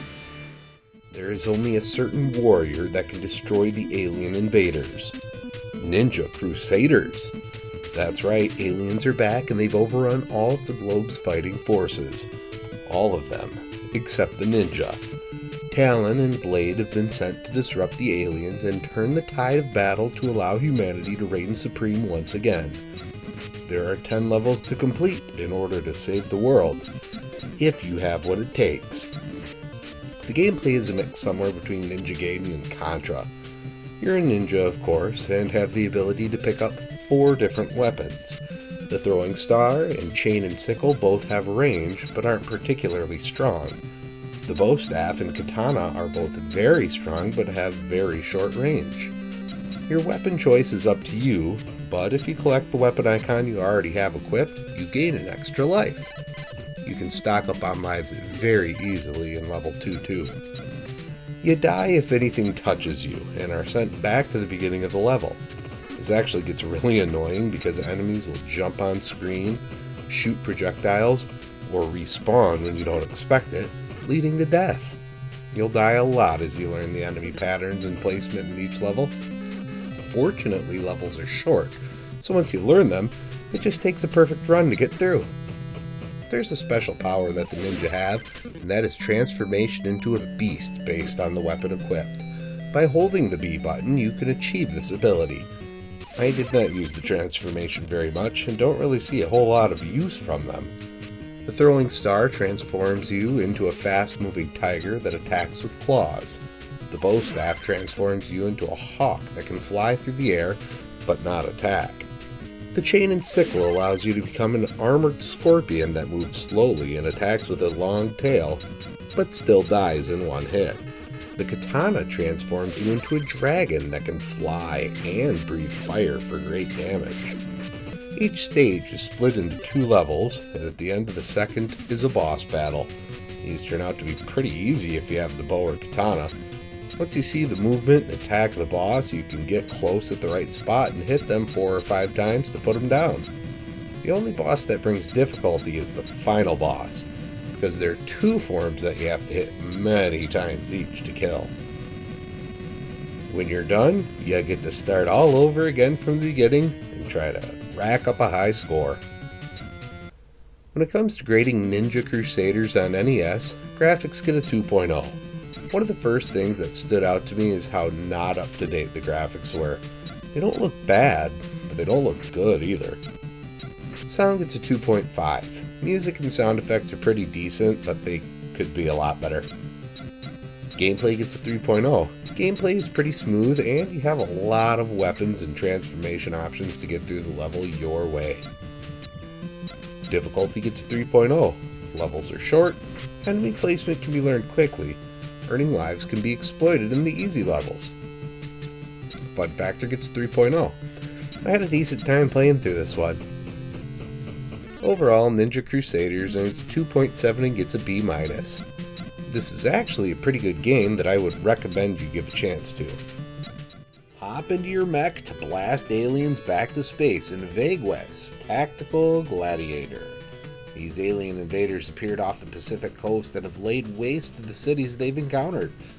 Though the human forces have retreated, they have captured some enemy technology and have created the ultimate weapon to launch its final attack. You've got 10 levels to get through, so get moving. Your mech is equipped with 3 different weapons. Button 1 fires your cannon, which is upgraded after levels. Button 2 is a punching attack. This is upgraded by spending points earned after each level. By holding buttons 1 and 2 simultaneously, you blast continuously from the chest and can alter the aim by pressing up and down. You jump/hover by pressing/holding up, and a meter drains as you are hovering. This refills quickly while you're on the ground. The screen scrolls to the right and you begin facing that direction, but can turn to face the other direction by pressing down. While you're in the process of turning, you enjoy a few frames of invincibility. I wasn't sure which frames they were, but it's important to learn them to succeed. Your HUD shows several useful things. The first is the radar window in the lower left that shows left, right, and up arrows. These light up before enemies come on screen in the direction indicated. Learning to keep an eye on this will help you avoid damage and prepare your positioning. It's important to kill as many enemies as you can, because the more enemies you kill, the more points you get to spend on upgrades after the stage. Points can be spent on upgrading your punch, your body shot, your hover capabilities, and on shields. Each of these can be upgraded to level 6. Each shield has 10 sections that drain as you're hit. Luckily, they slowly recharge as you aren't taking damage. If a level of shield is drained, it's lost forever, and you have to buy it again after the level. In my first attempt, I ignored the body shot upgrade. This was a massive mistake that I rectified after dying and had a much easier time. When your shield drains, you will lose use of your radar, left arm, or right arm. If the shield meter drains again, you lose another. And if it drains down a third time, you die. When you die, it's game over. Near the end is a boss gauntlet, which can be quite difficult if you didn't get their patterns down earlier. This is probably where I would have quit if I couldn't save state. It's hard. Then I would have missed the final boss and then the bonus level and extra final boss at the end, which didn't require time travel. When it comes to grading Vague West's Tactical Gladiator on TurboGrafx 16, graphics get a 3.0. I think this looks really good. The sprites are all nice, the backgrounds all look cool. Sound gets a 2.0. Music and sounds don't stand out, but they weren't bad. Gameplay gets a 3.0. The controls are interesting enough to give you some tactics through the level. It plays pretty tight and you have control over how your upgrades progress. Difficulty gets a 3.0. Once you figure out the optimal upgrade path, the levels are doable. Until near the end, when the difficulty spike is insane. Fun Factor gets a 3.0. I actually like this one quite a bit and wouldn't mind any similar titles in the future. Overall, Vague West's Tactical Gladiator earns a 2.8 and gets a B. This is a solid title from the TurboGrafx 16, and one that I suggest you give a shot. It was good. The New Age Power Suits are back again in Final Zone. After playing Final Zone 2 on the TurboGrafx, I saw this coming up on the Genesis and thought, cool, the first game's coming up too. Then I did some research to find this is actually the third game in the series. You play the role of Captain Bowie as he takes on an enemy army all on his own through 14 stages of run and gun action. The first glaring detail is the viewpoint is now isometric. The stages also play out in waves where you walk around the battlefield searching for specific enemies. What ones you'll encounter is shown before the level starts. You'll be blowing them away with your primary weapon fired with the A button. Just hold that baby down and let rapid fire do all the work.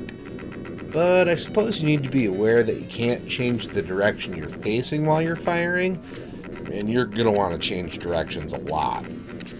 The B button fires your secondary weapon. Unlike the primary weapon, which has unlimited ammo, this one has a limited capacity that is shown at the top of the screen. For the most part, they are more powerful or more specialized attacks than the main weapon. In Final Zone, weapons are your hit points. By pressing the C button, you can see all of the weapons you've collected. Pressing the A or B buttons will equip them to that slot, while pressing the C button will bring the highlighted weapon to the top of the reserves. Weapons at the bottom are lost when you get hit, so it's best to leave your least favorite down there. More weapons are earned by finding transport enemies and destroying them. I couldn't figure out if there's a trigger for finding them outside of just walking around the stage. I tried counting the number of the constantly spawning drones I was killing, but that didn't seem to be it. I was hoping to farm my way back up to full hit points, but there seemed to be a set amount of transports per stage. I liked weapons that shot missiles, though I don't know if they were really more powerful than anything else. The heat-seeking missiles were my MVP weapon in the final stages. I read about a rope gun that makes the final battle trivial, but I never got it in my playthrough. There were a couple of times that I would see the shadow of planes on the ground. These are something to be avoided as they drop bombs that kill you instantly. If If you feel the need to speed around the level a little more quickly, you can double tap a direction to turn on your boosters. This makes maneuvering unruly, so I don't recommend it. The second part of each stage is a boss battle. These require you to find patterns, but a good secondary weapon is quite helpful. The very last stage is an escape, where I hope you have a rapid-fire weapon equipped so you can take advantage of the slowdown created to avoid laser beams. When it comes to grading Final Zone on Sega Genesis, graphics get a 2.5. Everything looks pretty good, but the play area is far too zoomed in to get a good handle on your surroundings. Sound gets a 2.5. Music is pretty decent, but the overpowering weapon noise can be kind of annoying.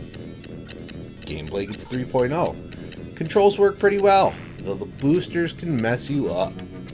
There are a lot of different weapons for you to choose from, each with an infinite primary fire and limited secondary fire. Difficulty gets a 3.0. After getting accustomed to the controls, I was able to use different weapon tactics to get through the levels without a ton of trouble. The bosses can catch you off guard and take one of your 5 lives, though. Fun factor gets a 3.0. I feel like I enjoyed myself quite a bit. It's not the best in the world, but it was pretty good. Overall, Final Zone earns a 2.8 and gets a B. I thought Final Zone 2 was a better game, but this is a playable alternative for the Genesis if the TG16 isn't your console. Stop a madman from taking over the world and shadow the ninja. The Emperor Garuda has taken over the biggest city in America and wants to expand, but he's gonna have a heck of a time pulling it off. His fortress has been infiltrated by Hayate and Kaede, 2 ninjas of the Iga clan. Now you'll have to lead the ninja through 5 areas to meet up with the evil emperor and put an end to his reign. From the get-go, you choose to play as Hayate or Kaede. They play exactly the same, so it's just if you prefer to be blue or orange. Though I didn't have anyone to play with, the 2-player mode is simultaneous, so that is a big positive the game has going for it. You get typical platforming fare, having to jump and climb your way into good positions to defeat enemies. They can definitely be difficult to avoid taking damage from. Regular enemies can take a ton of hits to defeat. This requires you to learn hit-run tactics in order to be successful. You have 2 main weapons to fight with, the katana and the kusarigama. I stuck with the kusarigama through my attempts because of the range benefits. I didn't find out until the last couple levels that the katana levels up and gets stronger and longer as you collect more katana symbols.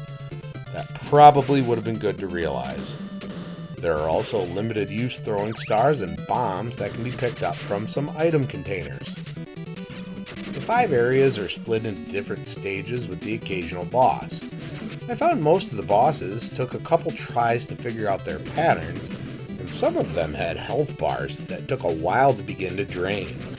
Losing your total health bar costs you one of your 5 continues and starts you at the beginning of the stage. Avoiding getting hit in the levels can be incredibly difficult. I found myself praying for potions to replenish some of my health a lot. If you lose all of your continues, it's game over and back to the beginning of the game. Luckily, the game is fun overall and not that long, so you don't feel too punished. When it comes to grading Shadow of the Ninja on NES, graphics get a 2.5. Everything looks fine, but the detail isn't up to the level of what I felt it should be. Sound gets a 3.0. Music is pretty rockin', and sound effects aren't a distraction. Gameplay gets a 3.0. Controls work pretty well, giving you a lot of ways to move through each level and defeat the baddies. Difficulty gets a 3.0. Levels take some concentration to get through, especially learning enemies and their weak points. Fun factor gets a 3.0. I was pretty satisfied playing through, even though it took me a couple attempts to make it to the end. Overall, Shadow of the Ninja earns a 2.9 and gets a B. This is a solid showing from Natsume. With the ability to have a second player, it would be hard to recommend against. Transform into a horde of different monsters as you attempt to reverse the Dragon's curse. This is Wonder Boy 3: The Dragon's Trap. I've played it already. Honestly, it's the exact same game. The only difference is some better visuals. You're cursed by the Mecha Dragon, from human to lizard man. You have to find the salamander cross in order to break the curse, and in order to do that, you have to go through 5 worlds. This is a Metroidvania type game, an early style, but still, that's the style. As you defeat levels, you gain new forms with new powers that allow you to reach new areas. The Mouse Man can walk on checkered blocks. Piranha Man can swim in the water with the greatest of ease. Tiger Man swings his sword in a way that breaks blocks that others can't. Hawkman can fly through the air.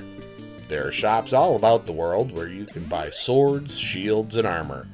These have different strengths, defense, and charisma modifiers. Some weapons have special powers, such as the Tasmanian sword. This bad boy allows you to jump in the air, hold select, and press button 2 to transform to the next creature, whether you've unlocked it or not. Wish I would have realized it sooner, but oh well. I found that sometimes treasure chests that were supposed to grant me extra life didn't actually give me my treasure. I'd have to go back later for it to work. That was annoying. It's still a good play though, but getting to really use the human form kind of sucks. Check the Master System video for a more in-depth review.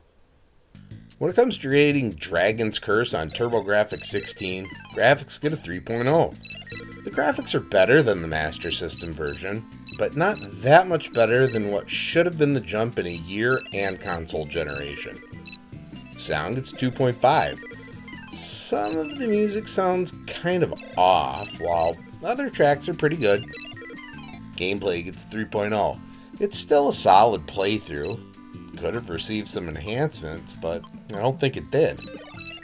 Difficulty gets a 3.0. The game is mostly fair, though the bug treasures annoyed me. Fun factor gets a 3.0. I had less fun this second time around, but it's still a good game. Overall, Dragon's Curse earns a 2.9 and gets a B. This is a solid game, but the original release was much more novel than this port. Everyone's favorite mascot is back with his 16-bit debut in Castle of Illusion, starring Mickey Mouse.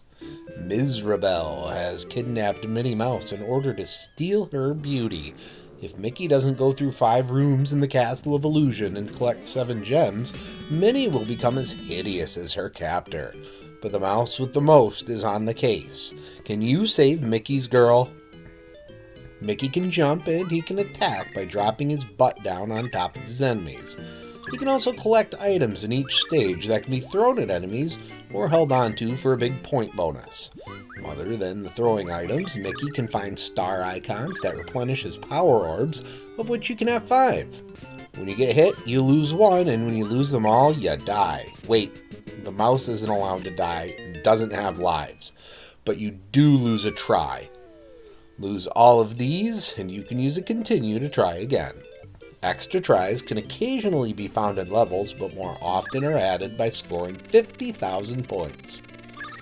While some levels are mostly straightforward left-to-right affairs, some of them take you vertical and even make you swim. Keep an eye out for illusionary walls hiding secrets. There are times that you have to time your jump and bounce on an enemy to make it. Hidden rooms are found in the miniature level that hold points and a gem. The last level is the most difficult to get through, as Mickey isn't fast enough to get under these falling blocks without getting hit. Listen to this music and tell me Pokemon didn't rip it off.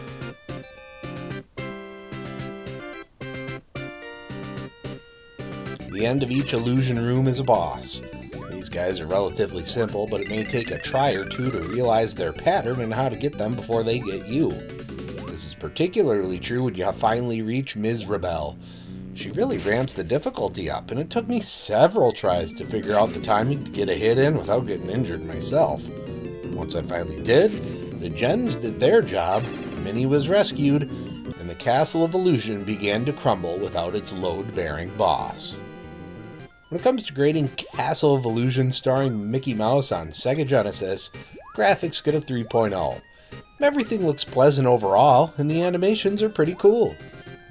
Sound gets 3.0.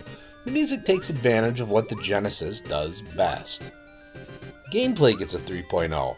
My only real complaint is that Mickey is slow, and that makes gauging a few jumps more difficult than I'd like. Difficulty gets a 3.0. Levels are fair, except for the flooded corridor. Bosses may take a try or two to get their pattern down. Fun factor gets 3.0. This is a pretty fun, if simple, platformer that everyone in the family should enjoy. Overall, Castle of Illusion starring Mickey Mouse earns a 3.0 and gets a B. I would call this a must-have game for an early Genesis collector. Wouldn't hurt to play. We finally have real professional basketball action here in Lakers vs. Celtics in the NBA playoffs.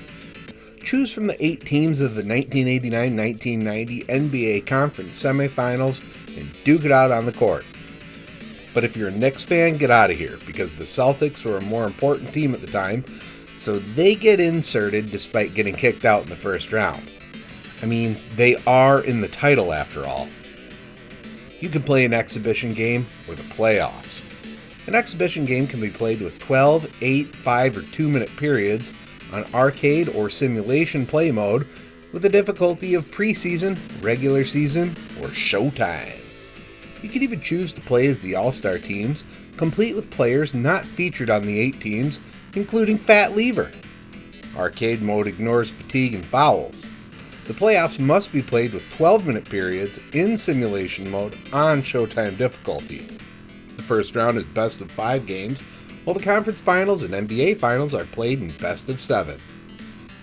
Of course, I took the Pistons to the court because the 89-90 Pistons are the greatest team in NBA history. The greatest basketball player ever is featured here, so make sure to bow before Bill Laimbeer. Drained it! The gameplay can be a little slow, and you don't always pass to who you want, but you can get used to it pretty quickly. Especially when you start drawing double teams, you have an open guy on the inside to get the ball to. It can be difficult to get around defenders because of the collision detection, but drawing a charge always makes you feel good. The A button is your shot button. Depending on where you are on the court, you may go for a jumper, hook, layup, or dunk. Some players come equipped with a superstar shot, which I'll show off here. Isaiah Thomas has a spinning layup, which often leads to charging fouls because it takes too long. Larry Bird shoots a turnaround jumper from the top corner. Charles Barkley hits a monster gorilla dunk. Clyde the Glide Drexler throws down a tomahawk jam. Tom Chambers has the ultimate broken double pump fake dunk, which you can activate from near the 3-point line. David Robinson has a windmill slam. Magic Johnson has his finger roll layup. And Michael Jordan has his famous air reverse.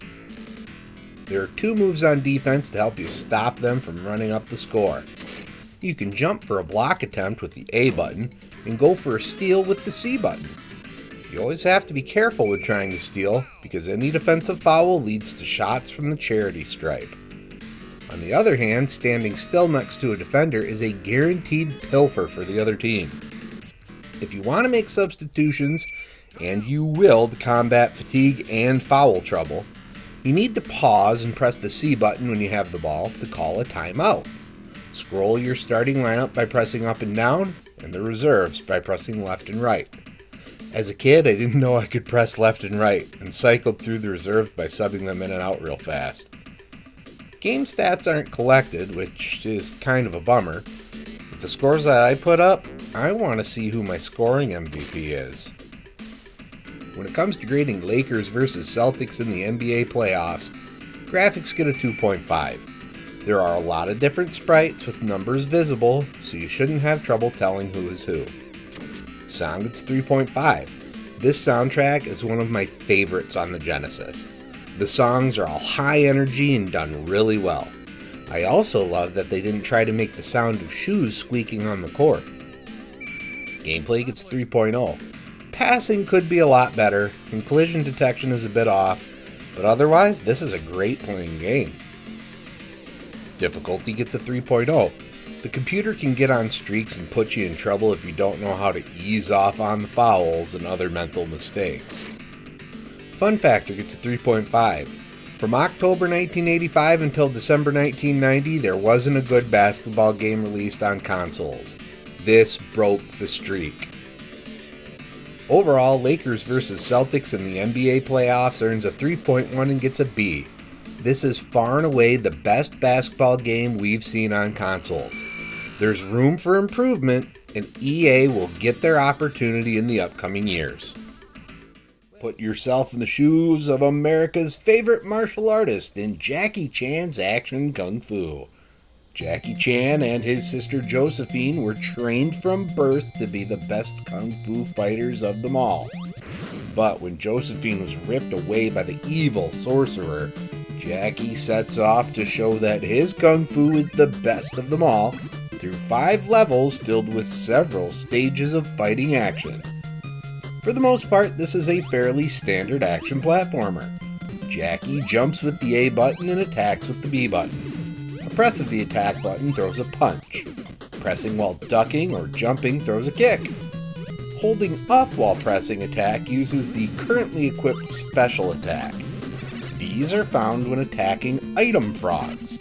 These give you a limited number of some special kicking attacks that I didn't find to be especially useful. You also have a limited number of Psycho Waves, which is a beam attack that you activate by holding the B button for a moment. I didn't realize these existed for over half of the game, so I didn't get much use out of them. As expected, enemies and obstacles come on screen at predetermined points. For the most part, if you aren't going too quickly, you have enough time to prepare and hit them properly. It's inevitable that you'll get hit here and there though. When this happens, you cut into your health meter. Fortunately, you can find health recovery food bowls from frogs. If you're not having any luck with these, you want to collect small jade orbs that enemies drop when you kill them. When you collect 30, you replenish your health and Psycho Waves. Occasionally, a bell appears on screen that will take you to a bonus level where you can earn extra lives, Psycho Waves, or health pieces. The levels are surprisingly varied in style and challenge. Anytime you die, you get the game over screen and are taken to the title screen where you can continue from the beginning of the stage you were on. You start with 5 continues and earn more in the bonus stages if you're good enough. If you aren't blessed with quick reflexes, this auto-scrolling stage may be a problem for you. This stage that has you jumping on floating turtle platforms gave me a fit for a few minutes, until I actually paid attention to what I was doing. Good thing you don't die when you fall off the screen. The end of each level has a boss fight, which weren't really that bad. They mainly consisted of dodging projectiles and getting an attack in. This is until the penultimate boss, who was a thorn in my side for many attempts. I would have run out of lives while learning his pattern and realizing how to take it slow against him. Once I learned how to control his counterattacks, I was able to put him down and rescue my sister. But she and the master sent me on a floating cloud with one last task of killing a giant spider. He was much easier and fell to a barrage of Psycho Waves and spin kicks. When it comes to grading Jackie Chan's action kung fu on NES, graphics get a 3.0. Sprites are big and enemies are detailed. The backgrounds are mostly pleasant. I think it looks good for an NES game. Sound gets a 3.0. Music and sounds are above average as well. Some tunes are pretty catchy, while others are less so. Gameplay gets a 3.0. There are enough gimmicks within the stages to keep you on your toes. Controls work well and didn't frustrate me. Difficulty gets a 3.5. Until the very end, I thought everything was exceptionally fairly paced. Even the next to last boss wouldn't have caused me as many problems if it wasn't 4 in the morning. Fun factor gets 3.5. I had a lot of fun with Jackie. It felt varied enough and didn't overstay its welcome. I'd certainly call it a quick, enjoyable playthrough. Overall, Jackie Chan's action kung fu earns a 3.2 and gets a B+. I think I stayed away from playing this as a kid because I didn't trust a Jackie Chan game to be anything but a gimmick. I was wrong. Take a trip to the Coral Sea to help Uncle Steve find some lost ruins in Star Tropics. Ace pitcher Mike Jones has a famous archaeologist uncle who has requested his assistance. Experience Mike's adventure as he travels through 8 chapters of island hopping, dungeon clearing, and mystery solving action. There are 2 main modes of play: the overworld adventure mode, where you talk to people, solve the occasional puzzle, and find out where to go next, and the dungeon action mode, where you move through rooms fighting enemies and figure out your way to the end. Mike is equipped right away with a yo-yo that he uses to attack baddies. Over the course of the game, this weapon is upgraded to a Morning Star, which gives the attack some range, and the Supernova, which attacks across the screen. You must have enough health, or the weapon will revert to its earlier forms. There are plenty of special weapons that are found in the dungeons as well. These are placed at specific spots for specific reasons. They are usually required to get through a room properly or defeat a boss more easily. The fire for this serpent boss, for example. The octopus boss is defeated easily if you freeze the lake and go to town on him with your attacks. These throwing stars split and shoot to their sides if you press the B button twice. It would have been nice to realize that to defeat these snakes. The adventure portions have you walking around the overworld and seeking passages to make it to the next set piece. You're typically given an easy task that then turns into something else. It's important to keep an eye on color differences in terrain to find hidden passages. Sometimes you need to find an item to move forward. The towns all have cola in their name, and that seems to be a running gag throughout the game. At the end of your quest chain is a dungeon. These consist of a number of rooms that you'll be doing a lot of jumping and fighting in. There are green blocks that many times hide switches that need to be pressed to open doors or show items. They also act as platforms that you can jump to in water or lava and not die. As you try to figure out how to move to the next room, there will be enemies. Lots of enemies. They, for the most part, seem to be reskinned right out of The Legend of Zelda. These enemies occasionally drop stars and hearts. Hearts add to your health meter, replenishing what has been lost. Every 5 stars you collect will act as a heart. You'll be avoiding enemies and projectiles as best you can by jumping. You just have to be careful not to jump into the water or lava. The first dungeon does an excellent job of laying out most things you'll need to keep an eye out for the rest of the game, especially that you will be cast into unavoidable death situations that you won't know about until it's too late.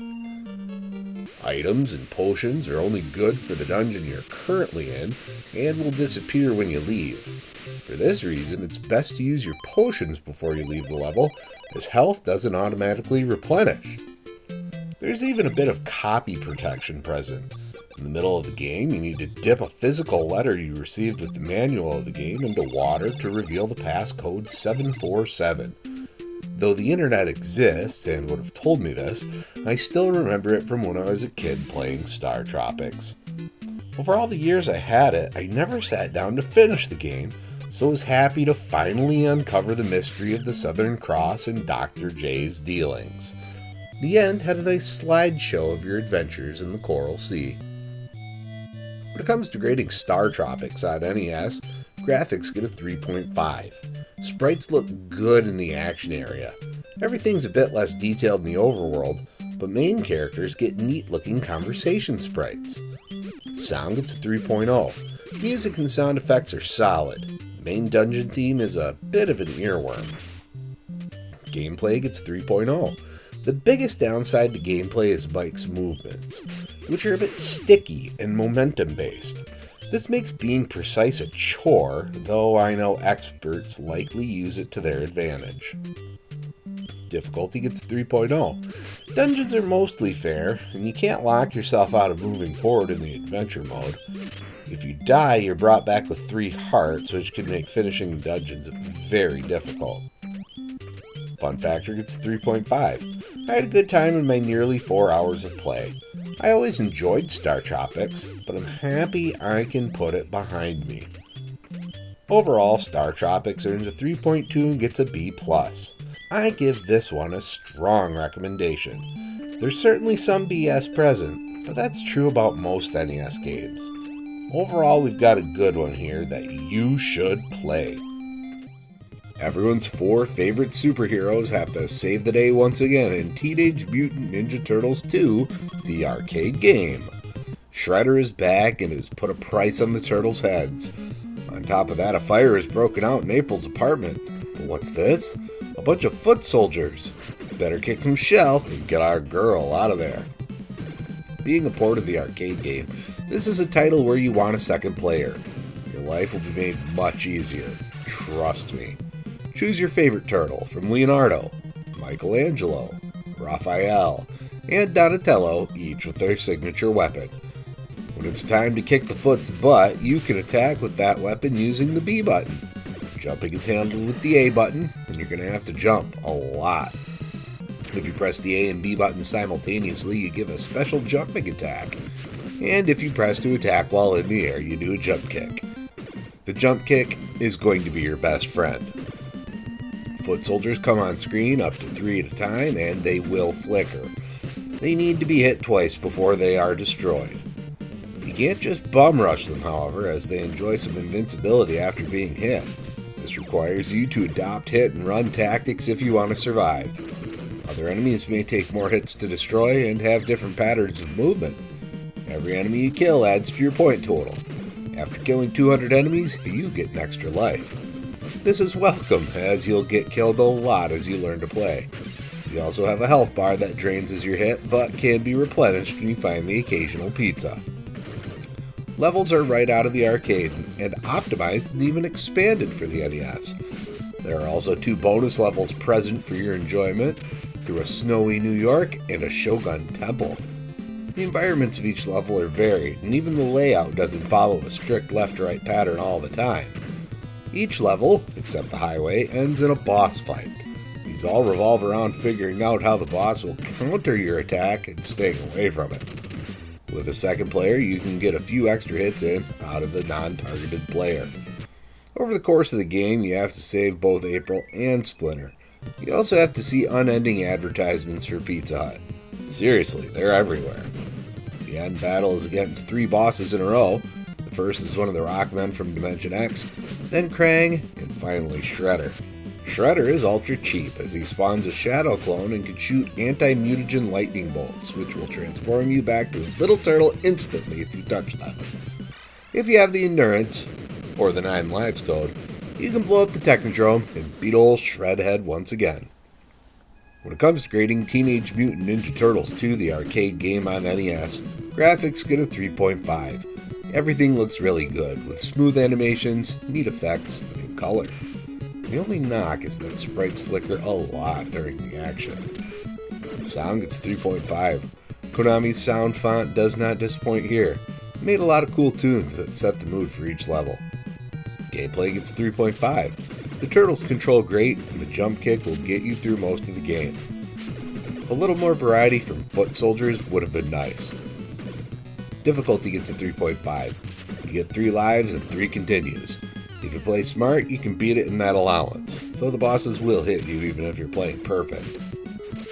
Fun factor gets 4.0. This is a great time from a great game. Better with 2 people, but still playable with 1. Overall, Teenage Mutant Ninja Turtles 2, the arcade game, earns a 3.6 and gets an A-. If you haven't, go out of your way and play this one. Grab your favorite slice and dig in. Cowabunga! Well, that's going to do it for me for today. Please like this video, let me know if you agree with my December 1990 rankings in the comments, and please subscribe to Head Drop Productions here on YouTube, because we want you here for each and every video we release, because it is your destiny.